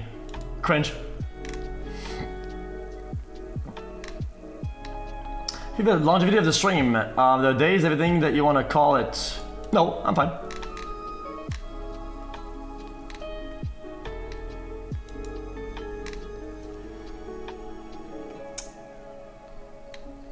Orange are complicated. I think I realized that now. I don't want to do that. I have not missed out on anything. I'm still young enough to do whatever I want. And I think I did pretty bad in living my life, like outside streaming. But there's a bunch of things. I mean, people, I mean, you guys say cap, but I mean, you're gonna spend most of your life in a 9 to 5 and in some fucking juicing box in a sweatshop doing shit you probably won't even like, and you're gonna be stuck there for like the longest time, and you won't be able to live your life at all, and you're gonna be stuck with like bills and life, and it's just kind of how it's gonna be. And then you're gonna be like, oh, but dude, I lived my life, because at the end, at my job, I went and I took a beer at the corner for like 45 minutes. And it's like, well, your reality and then your definition of what living a life is will change and shift over the years, and it just has to make sense for you, and it just has to make sense for you. And whatever decision you make or path you take, it just justify it, or fight for change. I don't know. So I justified my lifestyle, and I enjoyed it. I have no regrets.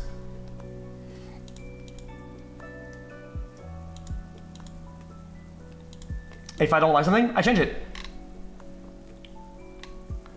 You need one type of games. Games on second are usually kind of like a movie you've stopped watching and you go back to it. It's kind of not the same.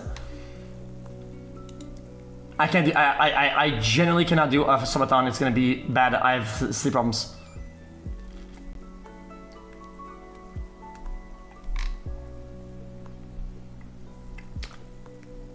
I don't know what that means.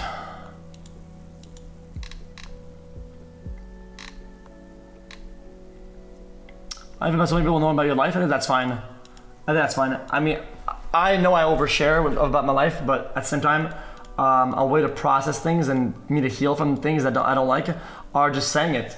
If I did something that I don't like, I just like last time when I was dating this girl from Quebec and I ghosted her, like I told Chet about it, not because I wanted to turn parasocials, because I felt bad about it, and it helps me to do better and to heal and to process, to say it, and then if chat says it back to me and makes fun of me for it, then it makes me like process faster. It's a way. It's like a diary.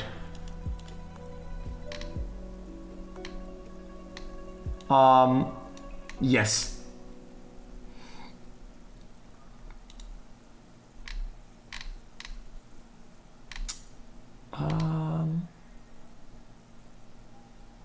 I might never hold grudges. And that's actually good. That's actually pretty good. I think that's actually pretty good.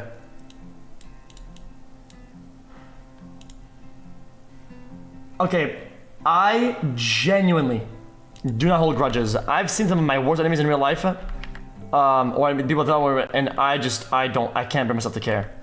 I genuinely don't care. I get mad when people, okay, this is very, very short-sighted, and some of my problems. I move on so fast that sometimes people don't move on as fast as I do. and they will act like what are you doing? And I forgot. I genuinely forgot that we're supposed not to like each other. And then they'll get like mad at me, because they're like, dude, like we're not, you know, they don't think that we're supposed to like each other or something like that.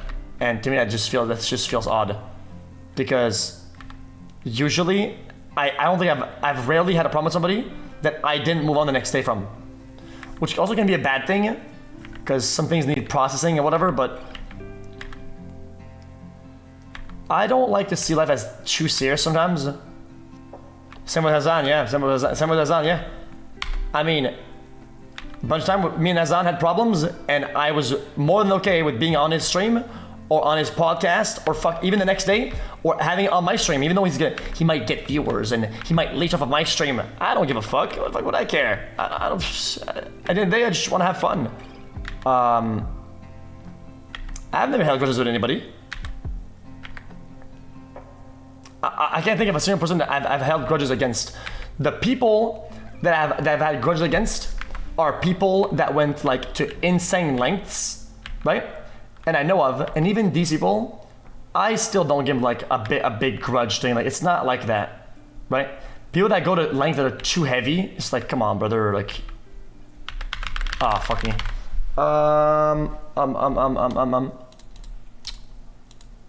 Grudges are just bad, dude. Like, I wish people understood this. Grudges are bad. You lose something. Like, you hold on to all that fucking hatred, and you hold on to all that pain, and you just hold it all in, and you keep it up, and it's in your thoughts all the time, and it's in your brain RAM, and now you're throttled or some shit all the time, and you're just kind of glitched in. It's like it holds you back from being happy. Like, it's just trash, dude. Like, just some people don't change, and what you have to do is just you now know who they are, and you just act accordingly, and that's it. Just fucking play your cards better. If they're gonna always be an ass crack, then so be it. But just act accordingly. If that means you don't see them, you don't see them. But holding on to a grudge per se, that's bad. I'm telling you, it's just so bad.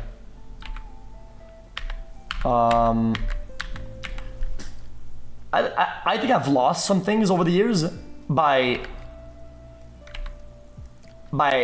not having a grudge and not playing my cards right with people. And I'm telling you, it's probably not I didn't lose as much as I would have if I held on to that grudge and lost out on sleep, happiness. I always come out on top. Doesn't matter. I always come out on top, 100%. Okay.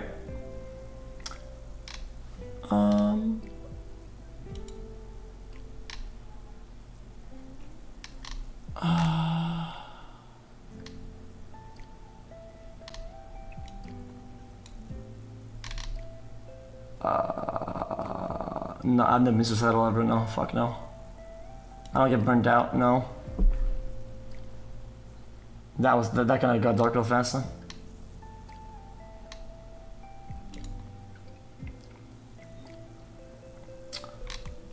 Huh? Am I happy? I'm happier. I enjoy the ups and the downs. I don't fight the downs ever. I try not to. I think downs are fun. I think things being bad or kind of sad, I understand that they're part of the process, and they're just they're part of the story, and it only makes sense that it's down because at one point it's gonna be up, or it was up, and we're trying to go to places. So if I fight it, then it doesn't make sense. I don't let myself fucking being overtaken by them, but I think they're important. I think they have value. Sometimes I look back at my life and I look at the things that were down and bad end up being some of the better parts of my life. Looking back at it, I just didn't feel like that because I was fighting it so hard. I just don't fight it so hard.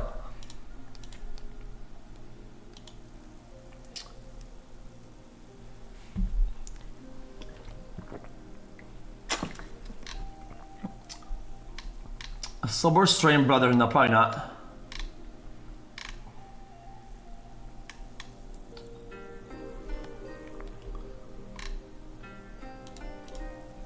trying to get a good juicer.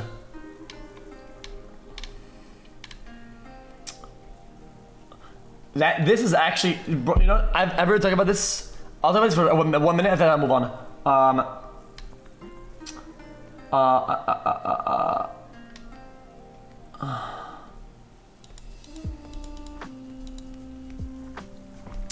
What was my? Oh yeah, why do you not care about your trophies and memorabilia? Okay, this is something that is like competition philosophy. Okay, so a lot of people are not gonna resonate with this and will not understand it. I'm not like trying to sell you on an idea. This is what the goal of tonight. Okay, so answer questions. I'm gonna tell you some shit. What is memorabilia? Memorabilia is like tokens of the past. It's like small things that represent something of a memory. Okay, such like keeping an old skateboard that made you win a competition or whatever, and you keep it in your house. That's a piece of memorabilia. Okay, it's like oh I remember that from the past. Whatever, that's kind of pog. I think that's what it is. Okay, one. I think achievements are something that happen in an instant. Okay, my philosophy is that an achievement is something that happens once and it happens. Boom, that's it. It just happens, right? And I feel like it makes me self-destructive to keep something that like that it's just odd. If I'm at a certain point in like a sport or like competing and I reach a height and I get something, oh look, a trophy or whatever, right? I don't want to keep it. I don't want to keep it. It feels bad to look back at it when things aren't good. It feels weird. It makes you feel lesser. It makes you feel like sometimes competing in a lot of ways. Here's an example of how this is something that Rodney Mullen said. Okay, that I align with 100%. Skateboarding, I used to do it, and I used to have a lot of fun with it. Okay, I used to be crazy. I used to be very, very colorful in how I would do it. And when it comes to competing, I felt like the judges, like they would judge me on factors that didn't make skateboarding fun or good, right? But I still did those things to win, right? So I skated in a way to win, to fit the boxes. It's like asking an artist that was, yeah, whatever. So I just did things to win, and I win. So I won a bunch of fucking awards or whatever the fuck, right? And then it just felt like I did things to get that I don't really agree with it, because that's not how I want it to be. That doesn't mean anything for me. Like exactly like the T-Mobile MVP trophy. I still have it. I like to flex it as a joke, but I left it in California because I don't care about it.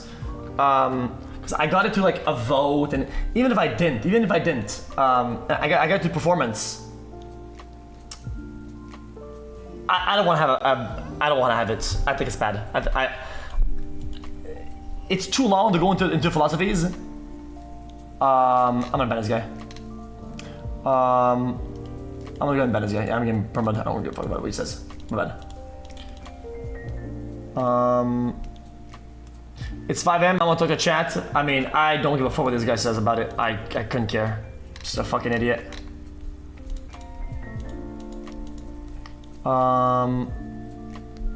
Yeah, this is too complicated to go to. This is too complicated to break down. I'm not. It just, yeah, I just don't agree with it.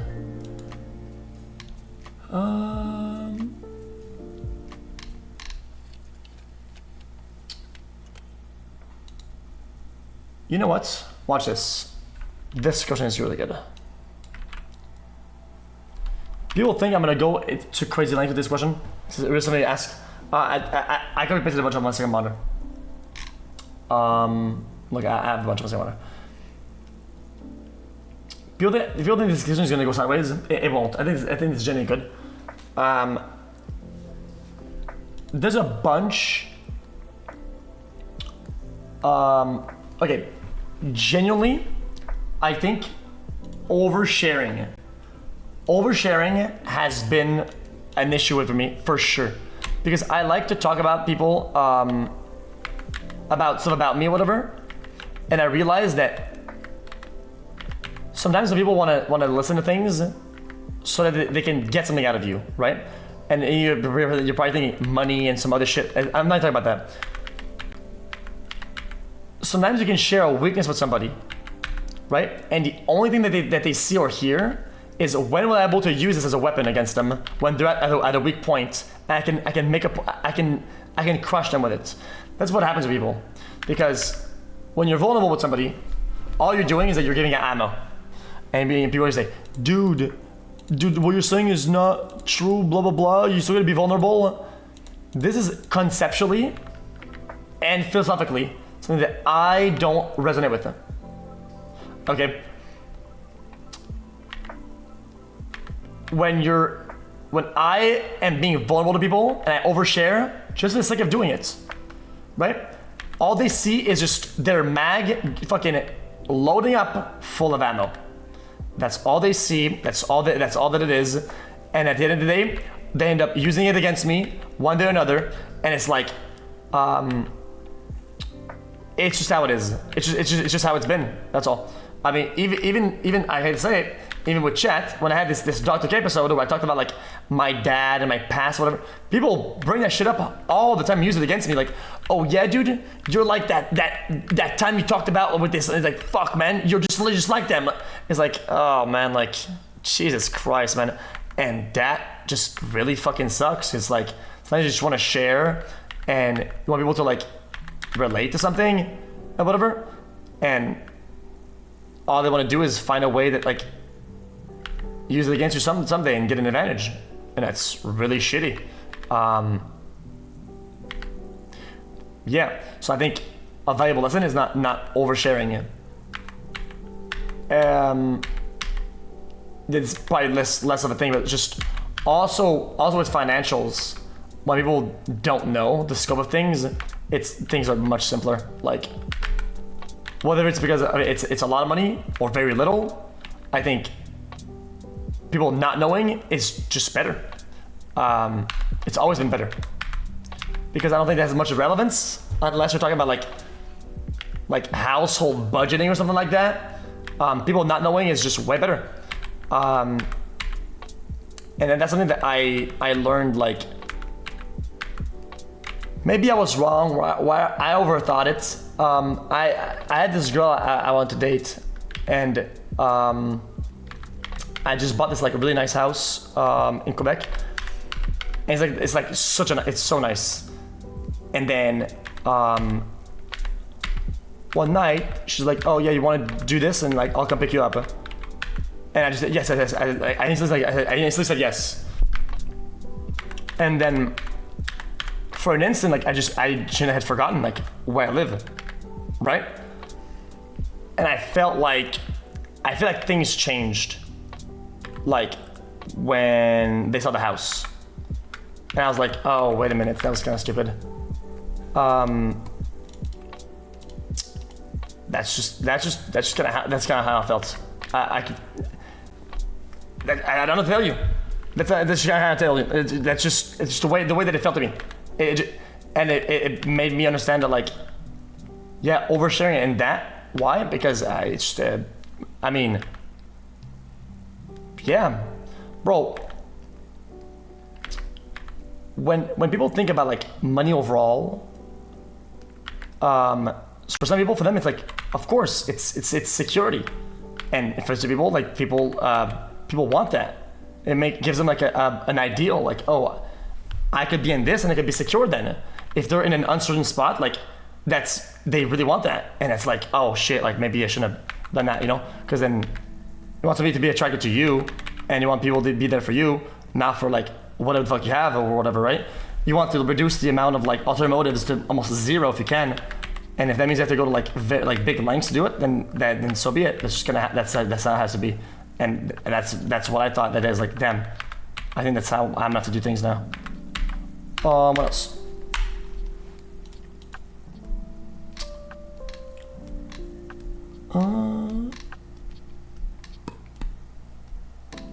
I don't think nervous going live. What if I would be nervous? People can suck my balls, I don't care.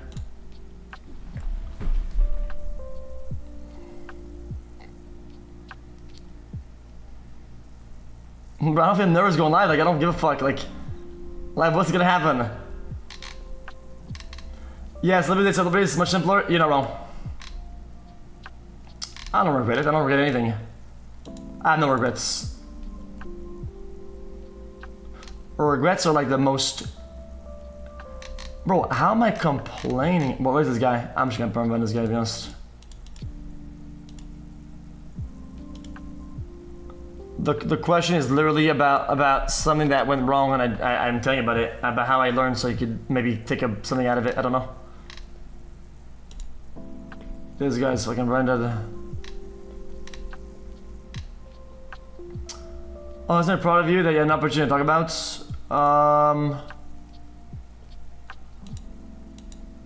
No.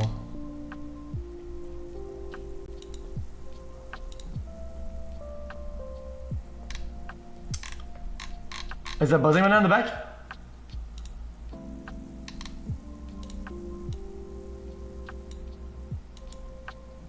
This guy's buzzing in his brain then.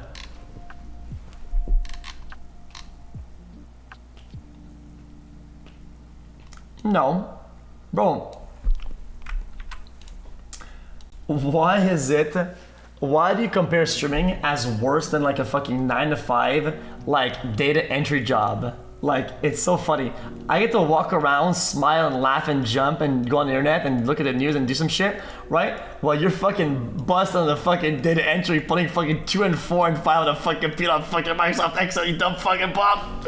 Jesus, dude. What the fuck? Like, Jesus, dude. Okay, my bad. I'm just saying like it. Bro, I'm just saying like it. You can make a life out of anything. I think it's bad to like oh, this is bad because of this is bad because of that. Just your life matters, your goals matter, what you do matters. Just fucking make it make sense for you. And then don't like, I don't think you should go around and diminish other people and what they do to like something because you don't understand it or you don't like it. I think it makes you fucking stupid.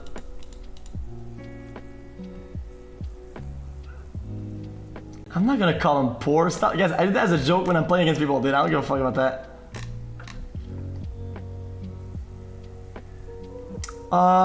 The most difficult to bounce back from? Current era for sure. That made me lose trust in like everybody.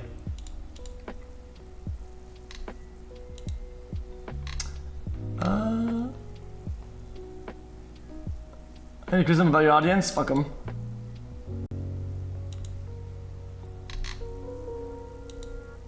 You know what? Let me, no, I'm gonna tell you about something. And maybe it'll all make sense. This music is gonna fucking make me go crazy, to be honest. I'll tell you about something, and hopefully, it's not like Drama Andy. It's just like a normal thing. Maybe it'll give you a lot of answers about a lot of questions you have. I think all these topics, I'll give you one experience and it will all make sense. Okay? It's very, very important for me. It's like okay. Try not to look too far into what I'm gonna sell you. Okay? Don't look too far into it, or try not to. Okay? Just take it for what it is. I'll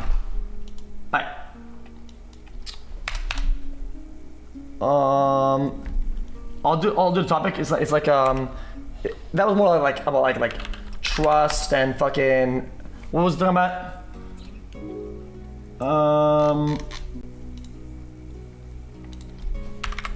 Lesson, etc. Okay. Okay. I'm not cryptic. I can tell what I want. It's not like that. Okay. Okay. I'll word like that. I'm gonna tell you why this era sucked and how it kind of like began. Okay. So way back when, I told you guys this earlier, I didn't have a Twitch contract, right? And then I had a Twitch contract because you know how it is, like people like renegotiate their contracts or whatever, like, and people have like leverage, and it's just business shit. Okay, I don't do this shit. It's just my agents do that shit. And then I was more like financially secure, but then I had a bunch of like sleep problems and about like a bunch of like uncertainty and shit like that, and then I had a bunch of bad thoughts. Things kept happening that were really bad and scary, and I'm not gonna go into details on what it is. Like, just a bunch of things were very scary. Things were happening, and then at one point, like, I kept waking up and like injuring myself and shit like that, and I just felt like I just felt like I was gonna die soon. That's kind of how it was. I felt like I wasn't gonna live very long, and I don't think these thoughts were unfounded, but they were there. And then my goal was to just make some money, and then do as best as I can, and then leave some money for the people around me. You know, just like before checking out or whatever. So that was kind of my root thought. I was like, let's just fucking ball out and do as best as we can. And then I went and then I got like people to organize everything, like investments, and get all my papers in order and get a will, you know, so that you know, will is like, you know, no, a will is like when you die, where does your shit go, you know? So I got people, and I started organizing my stuff and then getting a will done, so that all that would be organized, and it'll all be like, I'll be set, send it until I'm chilling, just to put, it was like a maneuver to get my life in order, pretty much. And then they start asking questions, like, you know, because they have to ask questions about what you do, like how much money you have, like what do you have, like where do you want things to go, shit like that. And they ask questions about, you know, like your status type shit. So I answered all the questions, and then I was done. So that was good. And what happened then is that, fuck, I'm trying to, you know, you have to say like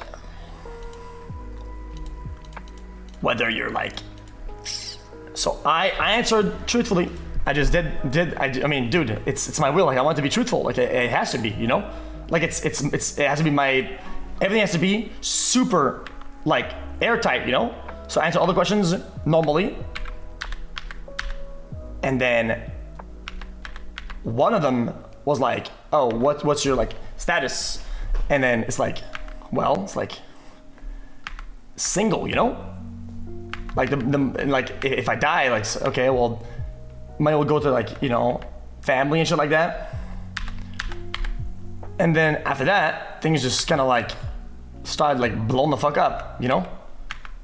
So it was like, yeah, after that, it's just, things were crazy. So I was like, fuck, man, that's kind of insane. So that's kind of like how pretty much everything started. And that was I just thought I was really lame. And I think overall, that made me lose trust in everybody, you know? Because my intention was just to fucking take care of my people if things go really bad. and things were going really bad. Like, I was like fucking myself in my sleep all the time, and I kept like injuring myself. I got like, I had to get stitches on my eyes and shit, like, and then the house was getting swatted all the time. Bro, it was so bad, you know? I was just scared. Yeah, that's about it. And it's just, yeah, that's it. What else? What else was I want to say about that? There's other things I want to say about that. After that, there was like, you know, since things were blown up, and then there was the fucking, the shit cap things. I mean, I'm not gonna do it again. Like, people are not gonna like that I do this and say it like that. But after that, it was shit cap. And like, I was in Canada at that point, you know? I was at home, I was on my own, and then I was like, I don't wanna go. And I tried to justify it in like a bunch of ways, and I tried to like circumvent the issues and things that were going on. I tried to not tell people what was going on. I tried to like not fucking leak everything, because I want to be respectful to all the parties involved. I tried to be diligent and chill. I tried to play my cards right. I tried to fucking, I did the best as I could. I generally did. Looking back at it, I tried to make as little drama as I could. And because I tried to do everything right and protect everybody, I ended up protecting no one, and not even myself. And looking back at it, I realized that like, by protecting no one, I put everybody in danger. In danger, I mean like social scrutiny or whatever. So everybody hated me for that, and I couldn't say why. And then I was talking, and it was like, you know, oh, we could just kind of like play it off and like pretend, and we could just kind of like do it like everything's normal, whatever. And I was like, as a person and as a creator, as a philosophy, I can't do that. I'm not gonna sit there and pretend.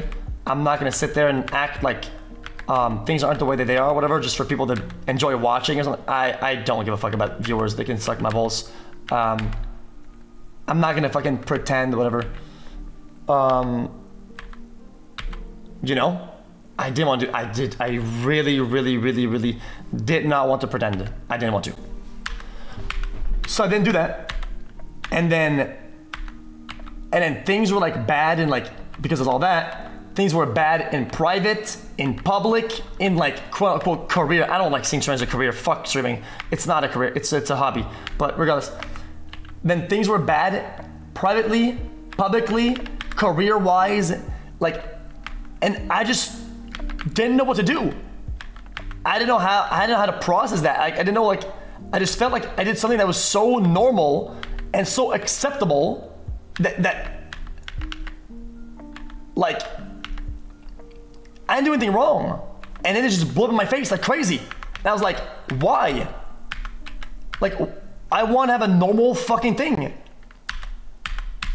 And it's why I told you guys earlier about like, you know, oversharing and like financial security and shit like that, and what other people want. And like, everything just fucking annoyed me. And at that point, like, it made me upset that there's a chance that people around me, it'll be like that for a little while, you know? Like,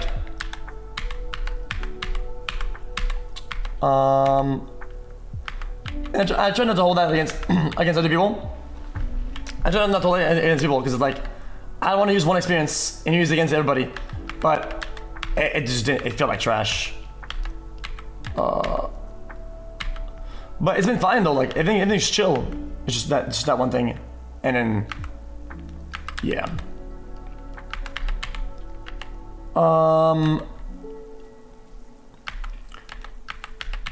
I just want to see the best in people, you know? I didn't want to believe that this was the way it was gonna go down.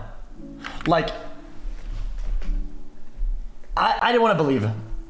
I won't, yeah, what did you say, Shirley? What is that was wrong? What is that that could possibly be wrong? I don't get it. I don't know what even could be interpreted differently. He's still mad about the shit camp? There's no shot he's mad about shit camp. I know it's one guy, but I don't know how he could be presented with this information and had this sort of reaction. I don't get it.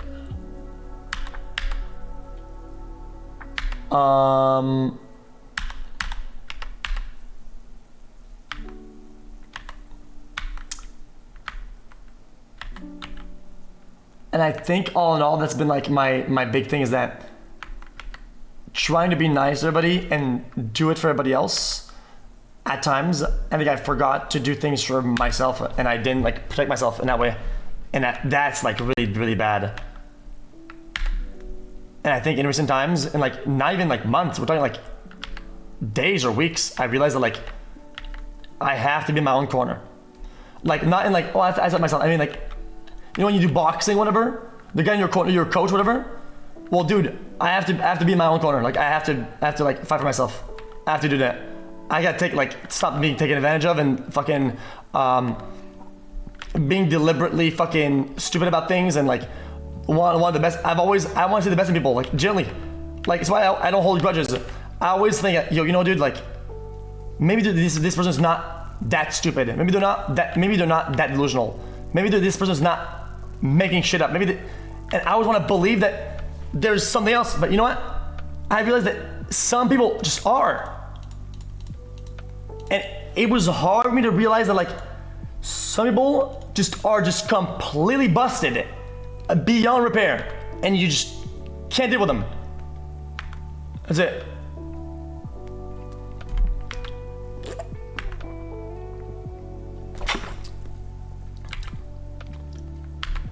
Yeah.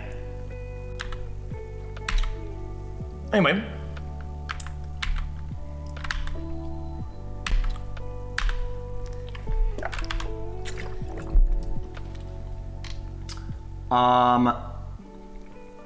That will make more sense later on. I'm not gonna talk about that. I generally don't like expensive shit. Okay? I generally don't like it. I don't like it, okay? It was just like, I'll tell you about it some in a couple years maybe. Anyway.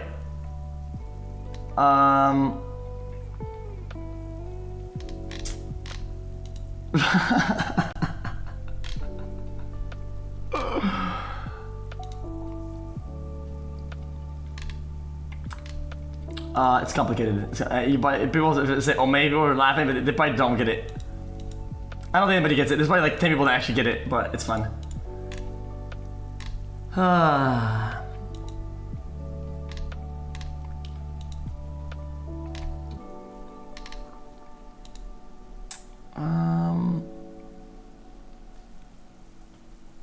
What else? What else?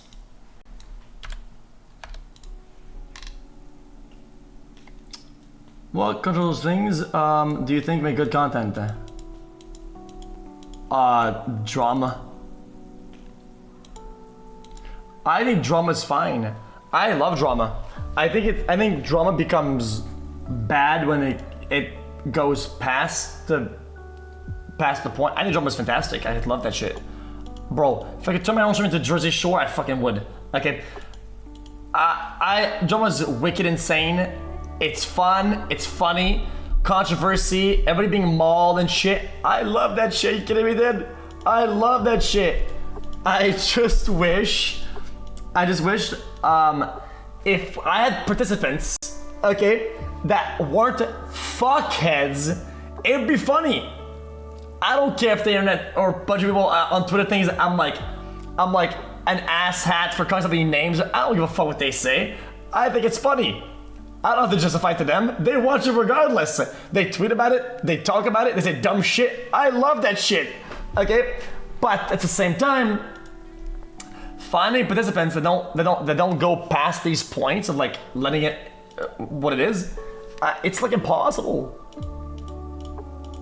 People always like do weird shit and like it's just odd, dude. It's why I respect the Kardashians, because they hit each other and shit like that and whatever. I mean, they do crazy shit, right? And like, it's all for content. I've seen them slap each other and shit like that. Shit's unhinged. I think that's insane. But like, they build an empire off of that shit. If they're not, I mean, that shit's hard. And that shit goes massive, right? Like, It's all scripted, of course. They're all like willingful participants of that, like, but they all know what they're doing, and they all know like what the fucking goals are, and people buy into it, man. I don't know what to tell you. I think that's funny. I wish it was more like Jersey Shore though, because I think Jersey Shore literally Jersey Shore changed the world. Okay, people forget how insane Jersey Shore was. It was busta insane content. You guys don't understand. I'm glazing, okay, but Jersey Shore was insane because it was small scripted, but overall it was degen.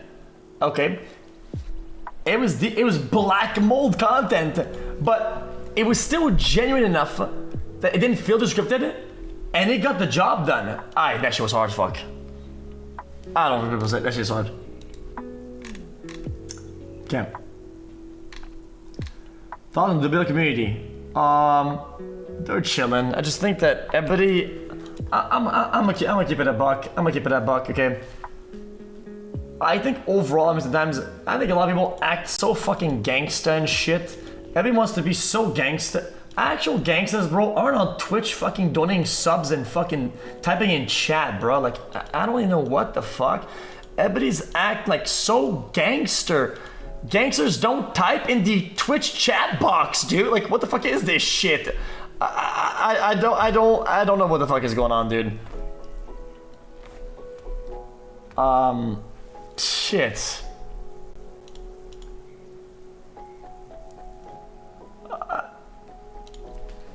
And I think the BL community is funny in certain ways, but I think sometimes they emulate a lot of Twitter behavior. Which I think Twitter behavior is shameless. It's just not as refined, but if it's very raw, some people really like that a lot. I personally, if I can have a little bit less of that, I'd rather, because I like when there's a little bit of finesse to it. I like a good, well-made troll. I like saying somebody saying, fucking ugly, dumbass bitch. Got him. I've gunned you, you've been gunned. Press, www. Okay, I think that is not really funny. Okay, I think it's funny when you do it really raw, really fast, and it's like, okay, cool. But I think a lot of them do that. They say, LOW scammer. Yo, dude, I didn't mean that. Pressed, busta, but. Dude, I like a more elaborate troll. Okay? Chat, I like a more elaborate troll. I like more fun, like, fun ways of talking shit. I like when it's elaborate. You know? And I think WL is like cool, but I think they haven't been on the internet a lot in the past, because maybe they're younger. So their inspiration for trolling is pretty limited. So they end up doing like the same 2 or 3 jokes, which aren't really jokes at all, they're just insults. They're just insults. They just go and just say insults, that's what they do. They say, fat on God, for real, press the W. Like, okay. You got me.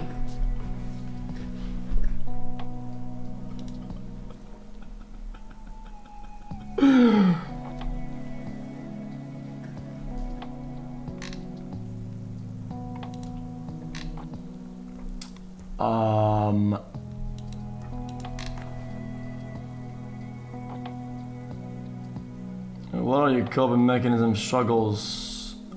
A good shower. I feel like if I have like dog shit on my mind, I get a popsicle in a shower, and I usually come out a better person, to be honest.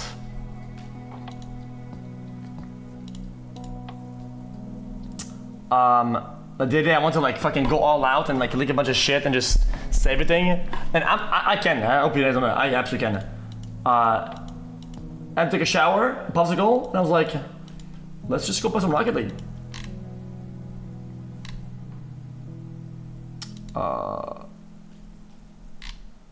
Yeah. Because I said why, because why? Yesterday I said why I feel like that. I feel like sometimes fucking bottom of the barrel rat shit fucking behavior just needs to be completely flat out ignored. I think that's the only way to do it. Otherwise, you're just gonna feeding it, and then it's endless. Let the rats be the rats, and often enough it'll obscure itself into the darkness, and it just won't come back again. I don't want to stoop down and scoop down and fucking do that myself. I don't want to stoop down. Sometimes you gotta be a little bit taller. At least I try to be.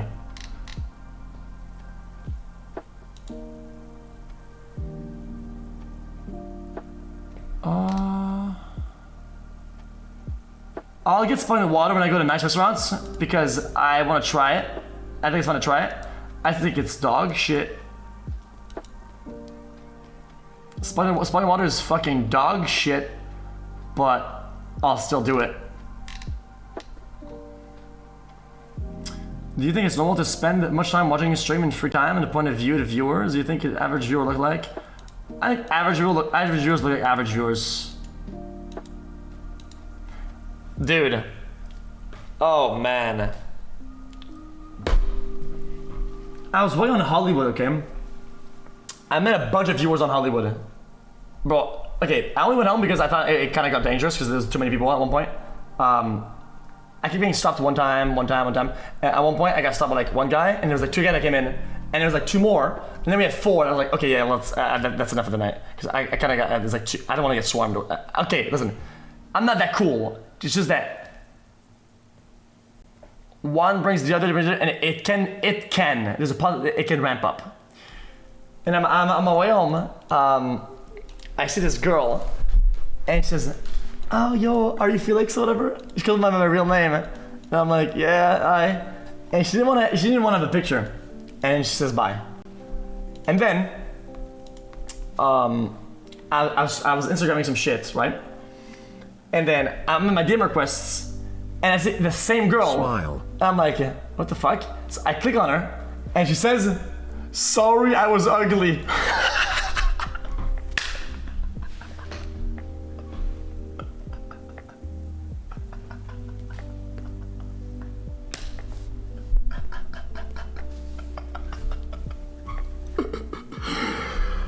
And I was like, what the fuck does that mean?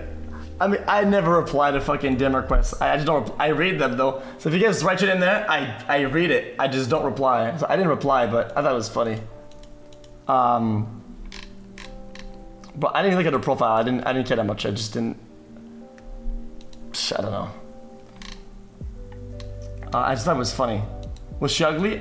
Okay, I lied. I clicked on her profile, because I knew it was her. I was like, she doesn't look bad like when she's normal. I just think she had like no makeup on and shit like that in real life or something like that. It's probably why she said she was ugly, I guess. I don't know.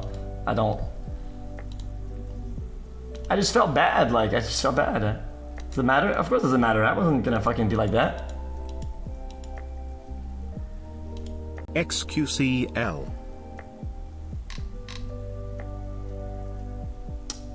Where does your handle introspection ability come from? It's not rare. I think it's just because chat is so fucking critical about everything that it kind of forces me into fucking thinking about some of this shit.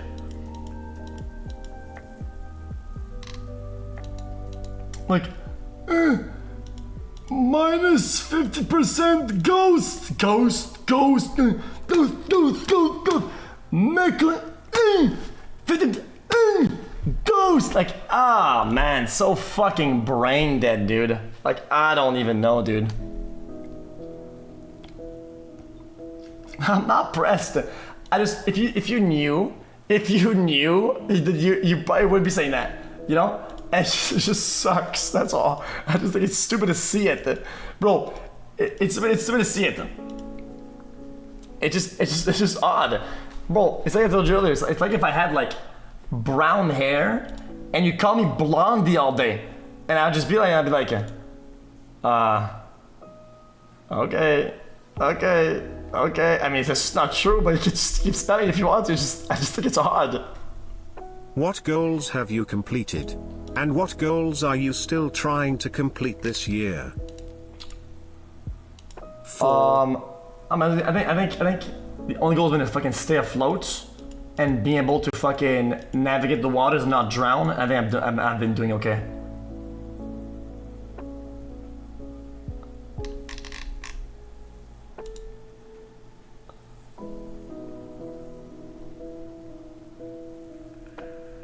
And I don't think you understand, like, okay, I'm not gonna get too parasocial, okay, but, I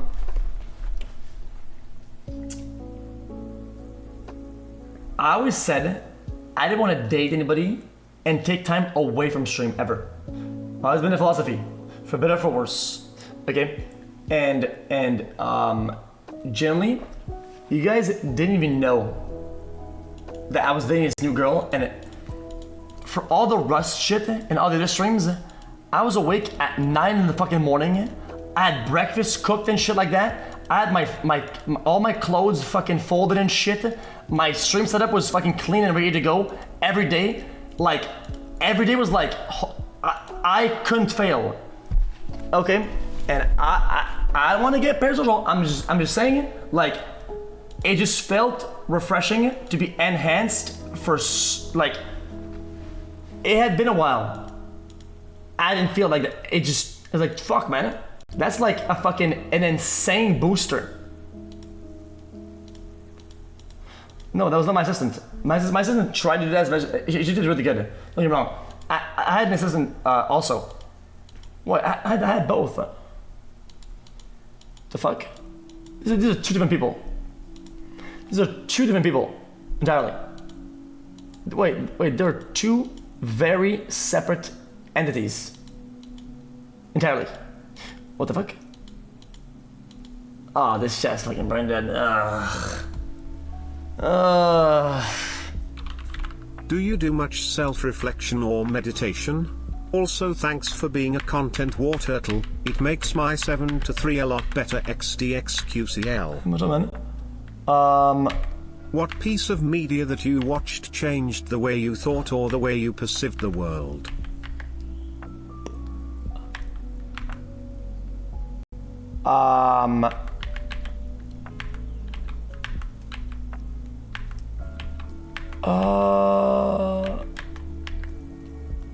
The Kanye documentary gave me a lot of good insight. Surprisingly enough, the iDubbbz video about the guy with his game show and the one where he's with the guy with the lightsaber, regardless of what you think about this person or what they do, for reasons that I can't even explain to you, as somebody who's like in the field, I guess, and I do this shit for like all the time, they're just small things that you probably even notice that like I'm like, okay, yeah, them, and give me a lot of insight. Well, I want to be a gatekeeper. It just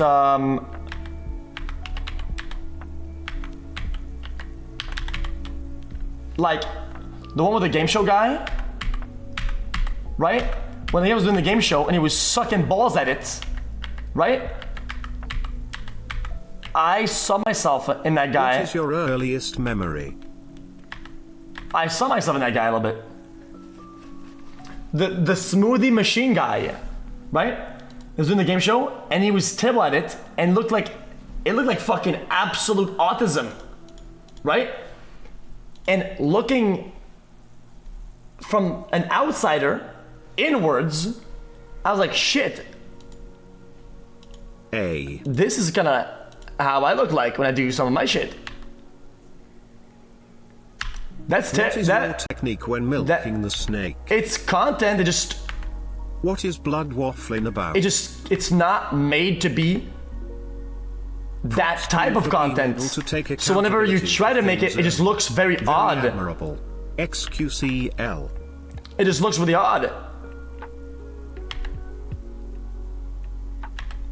No? Of course he tried. I don't think it's bad per se. That's not what I said. I just said it. It just looks a little bit clunky. It gives you a good amount of self-awareness. They give me a really good insight. Alright. Love you xQcl. Gain weight, I try. What does it feel to be able to buy your own house, financially secure, be able to provide yourself?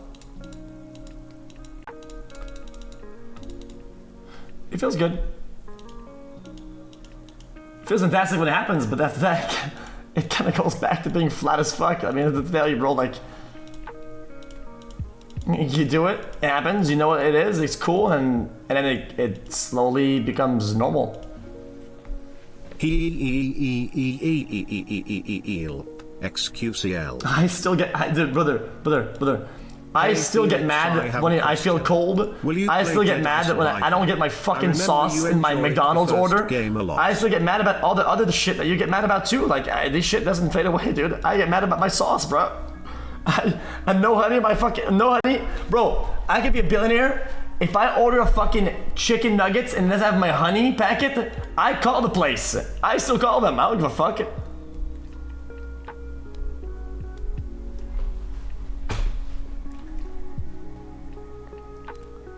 The sauce. If you could, hypothetically, add one only element to Widowmaker that would make her perfect, dick. What would it be, and why a penis? Oh shit. What inspired you to start streaming? Do you say it brings you happiness? I started streaming because I was sniping people. xQc, how much money do I have to give you to get that video of you milking your snake you promised back in the days, Please stop ignoring this. I was sniping it's people. Important feels okay. Man. I was sniping people. Okay, and I was that one guy. I was not even into TV. I'd snipe them, kill them, and then I would turn my stream on. People would come in to insult me. I would insult them back and turn my stream off. I didn't want to get followers out of it. I just want to tell them they're a fucking bunch of ugly bitches. That's all I wanted to do. All I want to do is just insult more people. That's it. Dude, listen. I'm not kidding you. Multiple times of that, okay? I know you've been going through a lot of insulting shit, people in the game was enough. I want to insult a wider, bigger variety of people. Living for yourself, you're not lying. Something you love. Bro. What about the sauce? No sauce? Okay. Bro. I did that to, Lyric a bunch. Lyric, dude, I got into his game, okay? I started talking shit.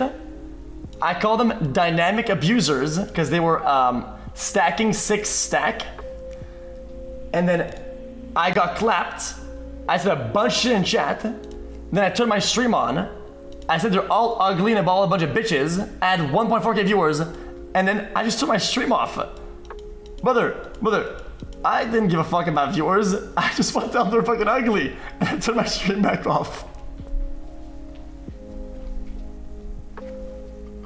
It's all there. There's VOD somewhere. I wonder if we can find the VOD. Hold on.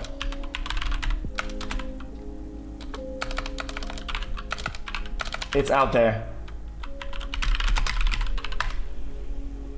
Oh, fuck. Oh my god, never mind.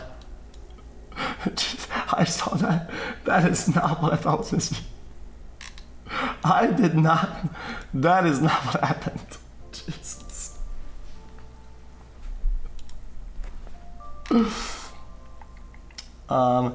Have most industry people been supporting Restraint behind the scenes? Yeah. Yeah, for sure.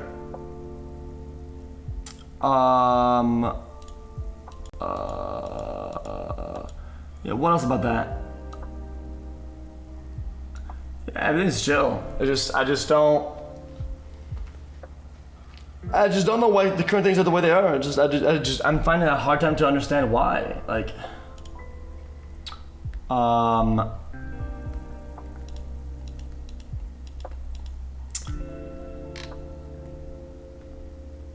Oh no.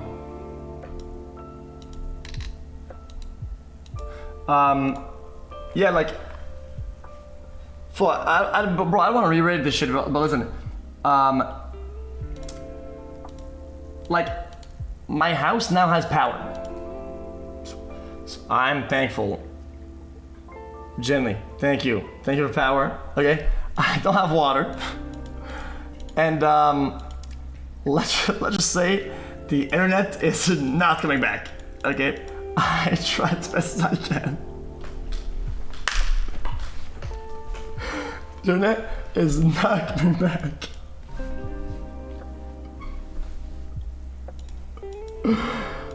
And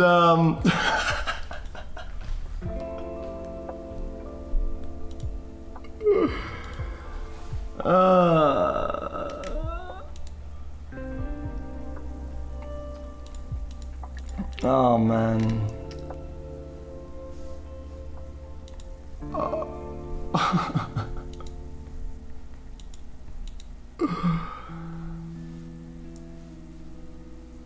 And let's just say, how do I put this? How do I put this,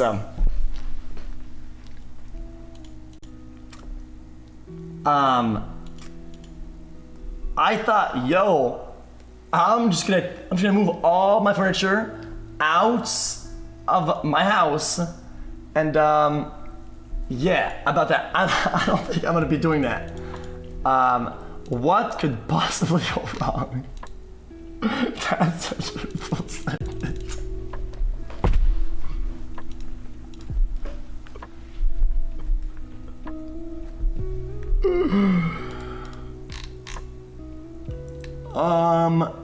Is this water catcher? That'd be nice.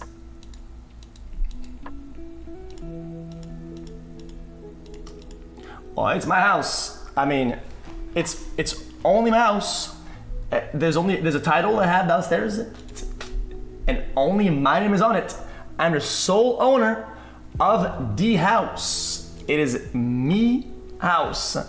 But some shit makes things some ways. This is oh yeah, I like the Kanye documentary because you know what? I wish people understood this. People take content and they don't understand it, and they don't understand its nature, and they just say, "Oh yeah, I watched this, cool." There will rarely be ever in the future, in the past, in the world as a whole, somebody who made it this big in an industry or a field that has a documented footage from the beginning when they knew they were gonna make it as a nobody, all the way documented the daily life all the way up to the end. Nobody has that. Nobody does.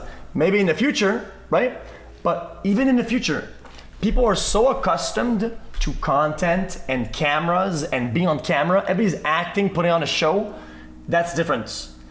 That is way different when that was filmed, that when things will be filmed in the future. The nature of these things and the way that we as people, as humans, we are more into already content, already way from when we were young. That's different.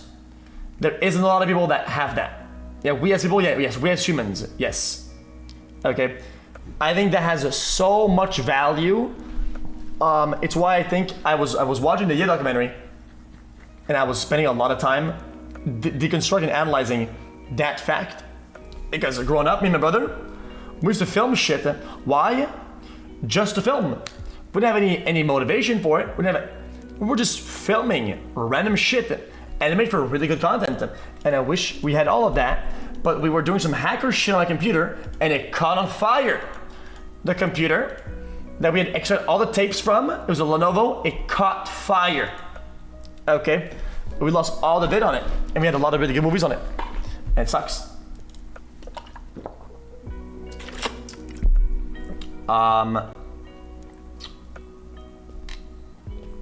I'm in the pixel. Watch your own stream? I can't do it. I just cringe. I don't do that shit. Sometimes I'll watch my VOD and see like, did that feel good for content? I thought it was good. I watch it. Was it good? And usually like, nah, it wasn't. So I don't bother with it.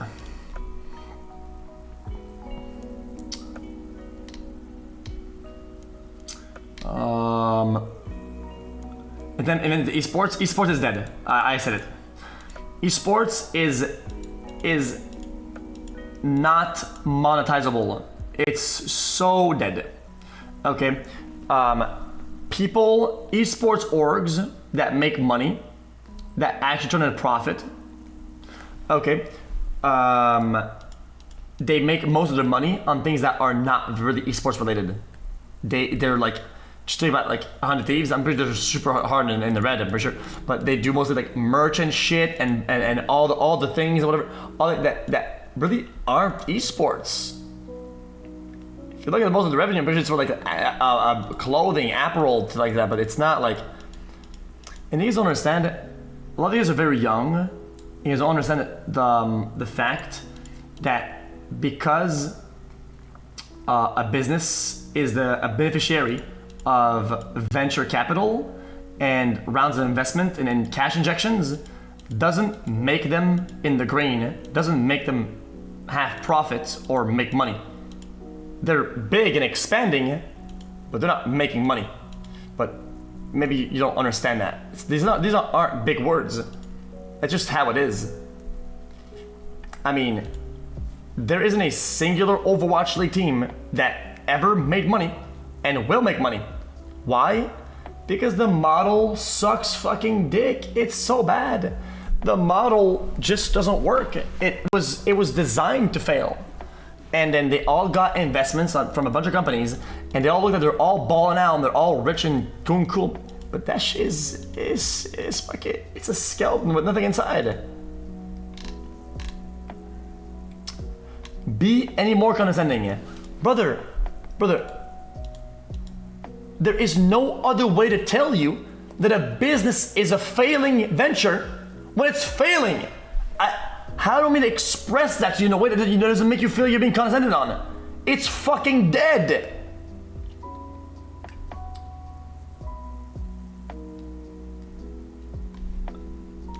Everything is inflated. The salaries, the contracts, the buyouts, it's all a whooshoo. It's all a mirage, man. I don't know what world you live in. Because people don't buy shit, dude. Look at all you guys in the chat. You guys probably watch all the esports, all the teams. What did you buy from them? CL. Nothing. You haven't bought shit from any of these bustas. It's hard to monetize. They're having problems monetizing the ventures. It's been difficult, and they're finding alternative ways to make money because they don't make shit done.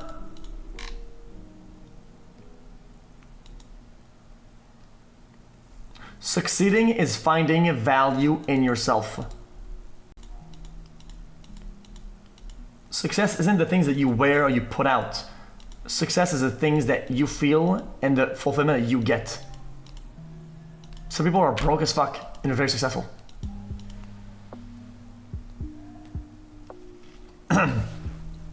Well, you think that fucking, I don't know. It's odd because people always relate that to money. And it's like, if I'm wearing black on black and black shirts and I have nothing, I'm unsuccessful. Then I put a chain with diamonds on it and now I'm successful. That shit's fucking cringe shit. I just wear it because I like it, but that's just how it is. That shit's brain dead. Would you ever want to have your own kids and family in the future? I'm just asking cause last time you talked about your dad having you when he was much older. Do you think you will do the same and have kids at a later age? You would think that I would have rethought about these things and say no.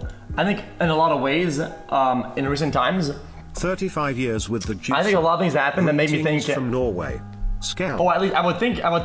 Oh shit! I would never know. The ship of And then Theseus is a thought recently experiment about whether I was like, an you know what? object which has had all of its original components replaced remains the same object. Shit. Ship Maybe. of Theseus clap.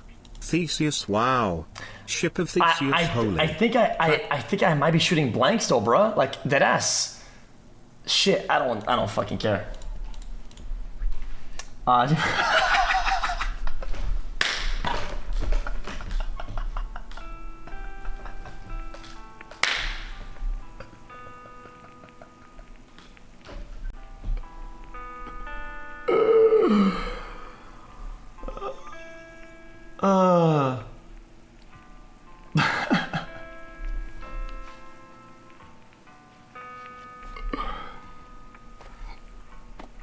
What else? What else do you want? How do insecurity? This is more like advice. If you like, actually, answer like two more questions. You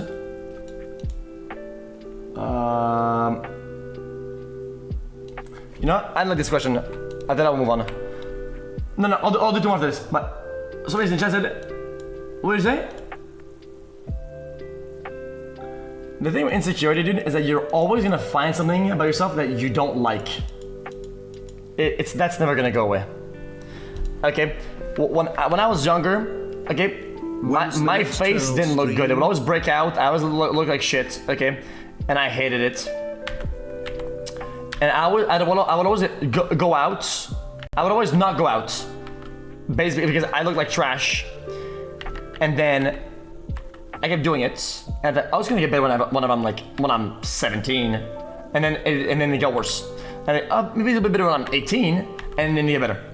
And it's like it always fluctuates, but I would always find something. And at one point, I had the same behavior, and I was like 20 at that point, right?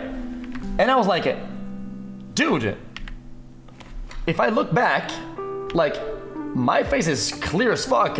I look pretty good, but I still feel the exact same way, and so my face looks fucked up. And I realized that like there will never be a perfect time. You'll never look perfect. Okay? Just gotta kinda level out. Just kinda level and just kind of accept it, like shit, things are like that right now and it is what it is. And I think every once in a while, could be once a year, I think like doing whatever you gotta do to look really good, if that's what you care about, matters. Like if you, like whenever I had to go to like some fucking wedding or some shit of my cousins, and I put on a suit or whatever, and then I got a haircut, and I took a nice long shower, and I did all the things I had to do, and I looked fantastic, and I was like, shit, bro, I'm balling the fuck out, and I was ugly as shit. I look like the pictures. I looked like a degen. I looked ugly as fuck, objectively, but I felt good. And I realized that that's all that really matters, is that how I feel about it. At that point, I don't care what I think people think I look like, or what people think, as long as I think I look good, and then I lower my standard, and I just kind of started feeling confident again. And I was like, bro, I'm out here, man. I'm handsome as shit, bro. And I was like, this shit. Still am. Oh, Lapa. Thank you for the laughs. You know what? xQcl, hope you're doing well. Is this question down here? Do you miss the life you had before you became successful? You see? I think I was more successful as a semi-pro player before. I was more successful as a semi-pro than I was as a pro player, which is an insane thing about it. Because when we were semi-pro, we were absolutely poor, broke. We didn't get paid, okay? And I felt very successful. And I realized that like being successful was in within. Not from like the monetary validation out of other people and like what I was given for whatever. I realized that like my most successful times were when I was with the boys, and it felt to me at the time it was like the best time of my life when I was with these guys and we're just playing the game and we're winning. It made my days so worth it to just wake up and be with the boys, man. It was crazy. It was crazy fun. We were so fulfilled and we had no doubt where we were going and the goals we were trying to achieve. And I love that. And I miss the realness and the scuffness, and I miss the real competing days, because that shit will never come back. And I doubt it will come back in any other and I think it's truly a time that I appreciate it as the good times, when it was the good times. And I rarely see the good times when they are good. I always see them afterwards and I say, oh, that was the good times. Well, no shit, dumbass. I should have enjoyed it for the good times that they were when they were good instead of being a dumbass. I didn't get that. But I truly feel like that time was when I knew it was the good time. I enjoyed it for the good time, and I'm thankful for that. Yeah, I'm thankful. I was smart enough to see it, that it was a good times, and I loved it.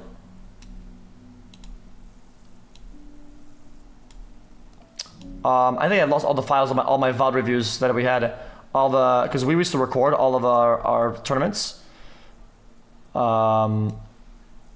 Hey, and I had all the files. Love the streams. Been watching I think I lost since all of them. 2020 because of how funny you are. But the energy in that room was unmatched. I started watching the streams because I admired how real you are and that you say whatever is on your mind, which is hard to find these days. That shit was crazy, xQc's bro. That shit was crazy. I remember competing, okay, and then we're playing on some fucking map, bro. And I had the old voice, which is very squeaky. And then we're playing a tournament, and then we were about to win the whole thing. Sniping time. And then I got a shatter off, dude. And I would go like, 6, you know. I would like yell like crazy, you know. And my voice was squeaking. I'd go 6, man. It's so funny, dude. That shit was crazy, dude. The energy of the tournaments, and me and there was a guy called ZZA. Every tournament day, I'd wake up in the morning before practice, and I would wait to DM. Every day we had the tournament day, he would send me this video, and it was This has been my longest relationship. It was a Dragon Ball Z dubstep remix or some shit, and it was like fucking like Gohan going crazy mode or some shit. It was funny because he would always do me the same thing. He was like, "Bro, it's time," and then he would just post that shit on Discord on my DMs. Hey, Goku, whatever, yeah. And that was the good old days.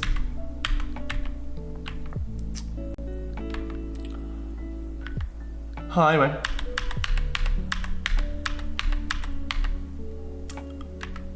That was nice as fuck. Times were simple, but they weren't as simple.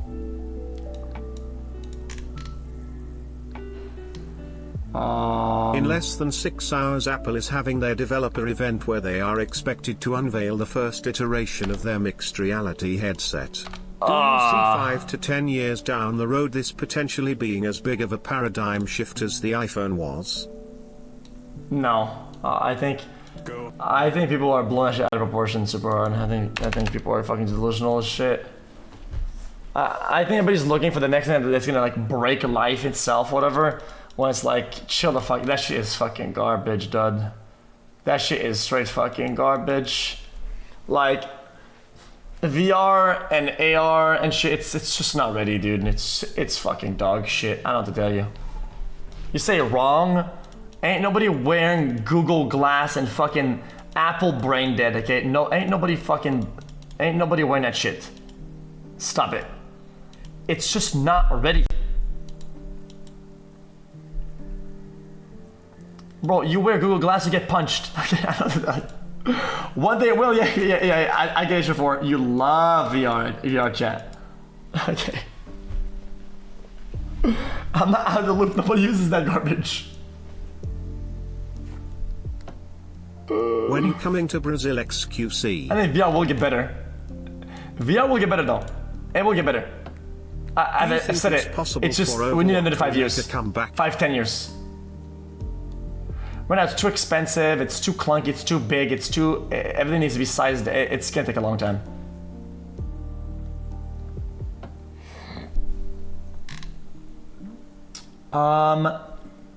That's not the. Oh, I think maybe that's the one. Hold up. You're going to love this. Nah, not that one. We used to play that one, but not that one. It was like it was red. I think it was Trunks. He used to link me. I think it was Trunks. Hold up. I think it was Trunks Rage. Save Goku when he was supposed to die. No, hold up. Hold up. I have a heart illness with you. Make me evil. I don't remember, dude. I don't remember. xQcl. I don't remember. It was an old video. I don't think it's on YouTube anymore. Hi. Alright, challenge with more question. Game, you ever play some games today? Yo, so you wanna play some games or what? Bro! Yeah. Wanna give it a shot or what? Wanna try to get that in before we start today? Is this I'm the down. I'm Overwatch clip untilted. you were talking about? Fuck it, dude. You didn't think anything, Joe?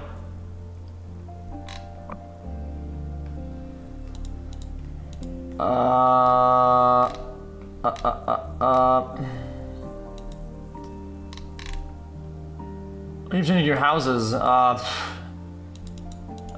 not gonna bother, bro. I'm gonna be honest with you.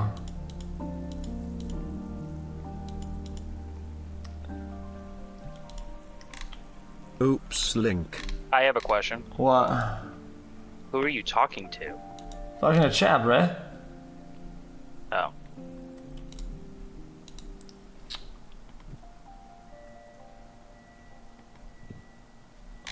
Besides your family, who's very important? People to you.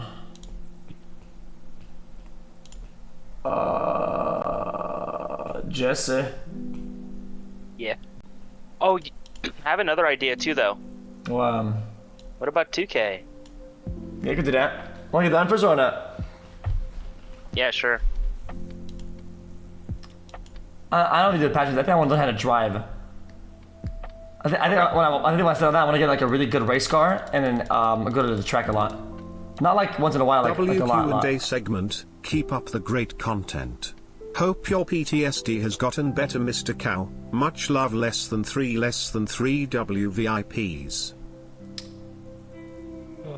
I want to get Diamond Clip lol link. not like a We'll probably talk supercar. right now. Oh yeah, true. I want to get like a hypercar. Can I get a welcome to the jungle? What's that Feels mean? okay, man. Like, what kind of car is that? Well, it's the cars that like you can convert to drive them on the road type shit, but like the more like track cars type shit. Oh.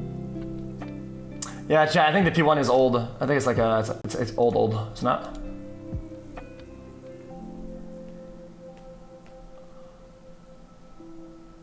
Yeah, it's getting old a little What bit do for you sure. think of JDM cars? Check Mazda RX-7 out, it's insane. Oh my god, I can't hold it in Gaki Hyper. That shit is absolute garbage.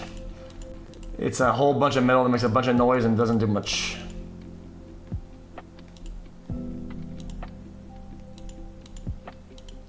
I think it's a pack of metal. That's it. I don't have to tell you. It's a cringe take, but I don't have to tell you, bro. I think it's just garbage. What is your favorite video game of all time? I think if it's your passion, that's sick though. If cars are your passion and you get like modified cars and you spend a lot of time on, if you're passionate about it, cool. But I think if you come as an outsider and you just buy some like pack of metal dog shit modified piece of you just look like a fucking absolute busted ricer, like, I don't know, sod. 40 bitches xQcl.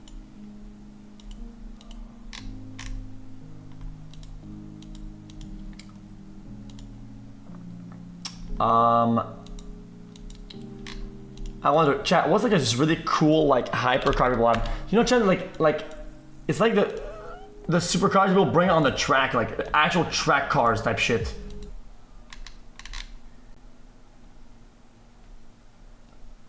Star guy, you have a 2008 Corolla? How do you turn into a passion? Just get a spoiler, bro, and paint it red. Red is faster and spoiler is faster. Do you still drink clam juice? The GT3? It is pretty nice.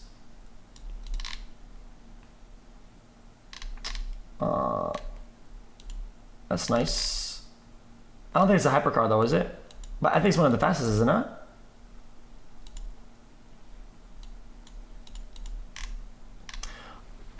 Alright. What do we want to do first? What do you want to do first? I'm down to do Rocket League.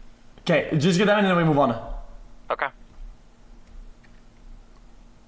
Bro, Get a bro, ride you guys are like thinking Navira. you guys are thinking a bunch of cars that I don't even seen before. What is this shit?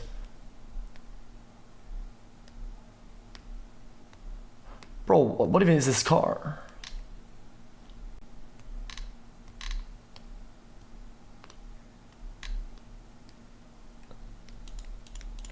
Like, I feel like it's impossible to get into F1, right? Like, you wouldn't be able to buy an F1 car and just drive it, right? But chat, sometimes I see like people who do like races and they have like cars that look like incredibly expensive. They look like the massive, crazy dank car or some shit. Like, what are those? They're not like F1s, they're actual cars. And they like race them or whatever. Wait, I have a crazy idea. What is Someone that? wrote. That actually was kind of smart. What? It's a little crazy though. What? Ranked duos Fortnite. Is that a thing? Yeah. Look at the Aston Martin was kinda cracked Valkyrie, back in the road day. legal F1 car. I actually stream sniped you before and killed you. In Fortnite. I'm sorry. Alright. Then we should play then. Just get that. Let's do that and then we move on. How about that? Look up M4 Yep. GTS track car. Yeah, I've seen this before. And I love this. This video is so sick.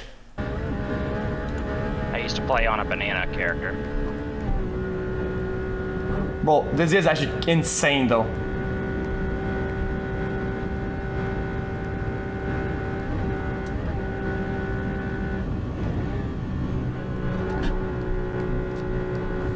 It is really good. Just wait till he hits the blue shell.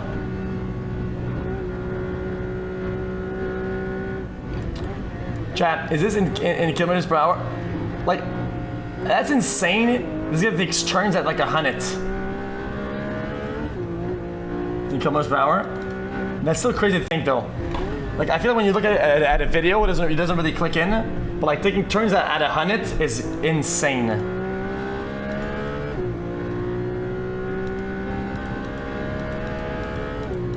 The Mercedes AMG 1 has a F1 engine in it. What is that? Okay. The Nürburgring Grand Prix, sir. Let's say you would send. Let's say you had 5 mil, you could buy any Get car. a Ford Ranger Knorr. What do you get? But it's got such a nice feel to it. It's like bubbling with energy. Bentley. 5 mil. What do you get? I've waited 10 Bentleys. quite a long. It's not a troll. What is that? Well, let me talk you through it. First, Is this good? the noise. I'd like it. Golly, yourself It looks like a GTA car. buzzing and fizzing. As time advances, I hope that He's 5 read the or 6 comment. years from now, 10 years from now, you are still the Felix we love. Chat is still the same chat. Always love you. Sorry for my previous That's in the complaints mod. of chat. I love you. xQcl.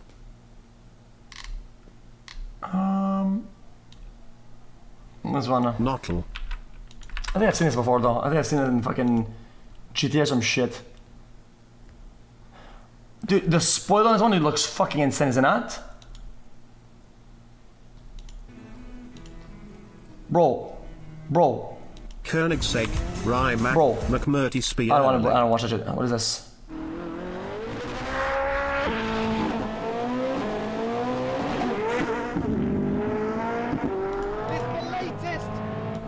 Why is every car reviewer a UK Andy?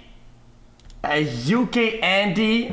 Oh, dude. Ever to pop out of Christian von Koenigsegg's size. Oh, it's Top Gear, that's why. Only 125 will ever be made, costing around 2. Hold up. Chat, I want to watch a video. Chat. Yo, xQc, I think it's really the, enjoyed hold the up. section. Lots of reflections from it. Cheers. Hold up. This one. Here's the only car you I love. realized it's an old video. Just have you seen it before or not? Which one? No. I think it's kind of cool. So did you ever wonder What was I gonna say? You. It's not about the car. It's not about the car. world benefits a VSP might be? It's just like Well, here is what happens in a Lamborghini Gallardo when you do a panic lane change without the aid of VSP. It looks pretty spectacular. It's interesting. But not if you were on the M1 and there were lots of other cars around. So here's a little experiment to see what life in a Lamborghini is like with and without ESP. It's interesting. Okay, You can see, you can see. What I'm going to do is sit the car at, let's say, 70 miles an hour. So you are going down a motorway. And then I'm going to give it a big, violent left, right, just to see what happens, just to see how good the ESP system... Chat, is that like some computer shit that does that? Gallardo actually is. So I need to now avoid the car like that. Okay, I think that's insane. If I hadn't corrected that, I would return. Wait, it just auto fixes? Yeah, but then look, what is it without it? Right round. For 1 minute we were heading for the trees there. I thought that wasn't going to be very good. And then look. I actually bring myself not to try and correct the slide when it starts to happen. But that's amazing. So what I could feel happening then was the right rear brakes. Hold on, when did you actually do it the second time? And then the front up. Gosh, that's incredible. I'm very panic because the whole motorway has come to a stop in front of you. Let's see it. And not spinning or spinning. So now I'm going to try exactly the same thing again. No, now you move it. But with the ESP system switched off. Look.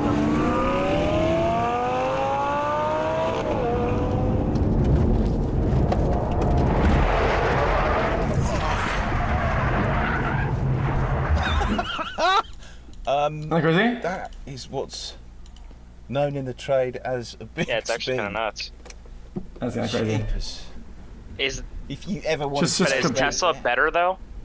of ESP, But I didn't know they all had like I've basically just done like maxed out like computer shit, you know? at 75 miles an hour, and now the I That's think- what I'm wondering though, 'cause isn't that I like think their main that thing? point categorically. Yeah, I think all cars like correct you now like properly. Just remember that the next time you think you're in something quick. With like ABS and shit and whatever the fuck. Okay, well, chat. Me and Jizzy chat are about like 5 games in Diamond, we're about to get Diamond, okay? We've been 5 games away for 3 days, but this is the day. Oh, stop. Surely I will get No, a this welcome is to the the day. jungle I'm after not lying. 33 months. One gentleman. Okay. I'm putting one more mix of songs and we're gonna send it. Make sure it's the right one, because that could literally ruin everything.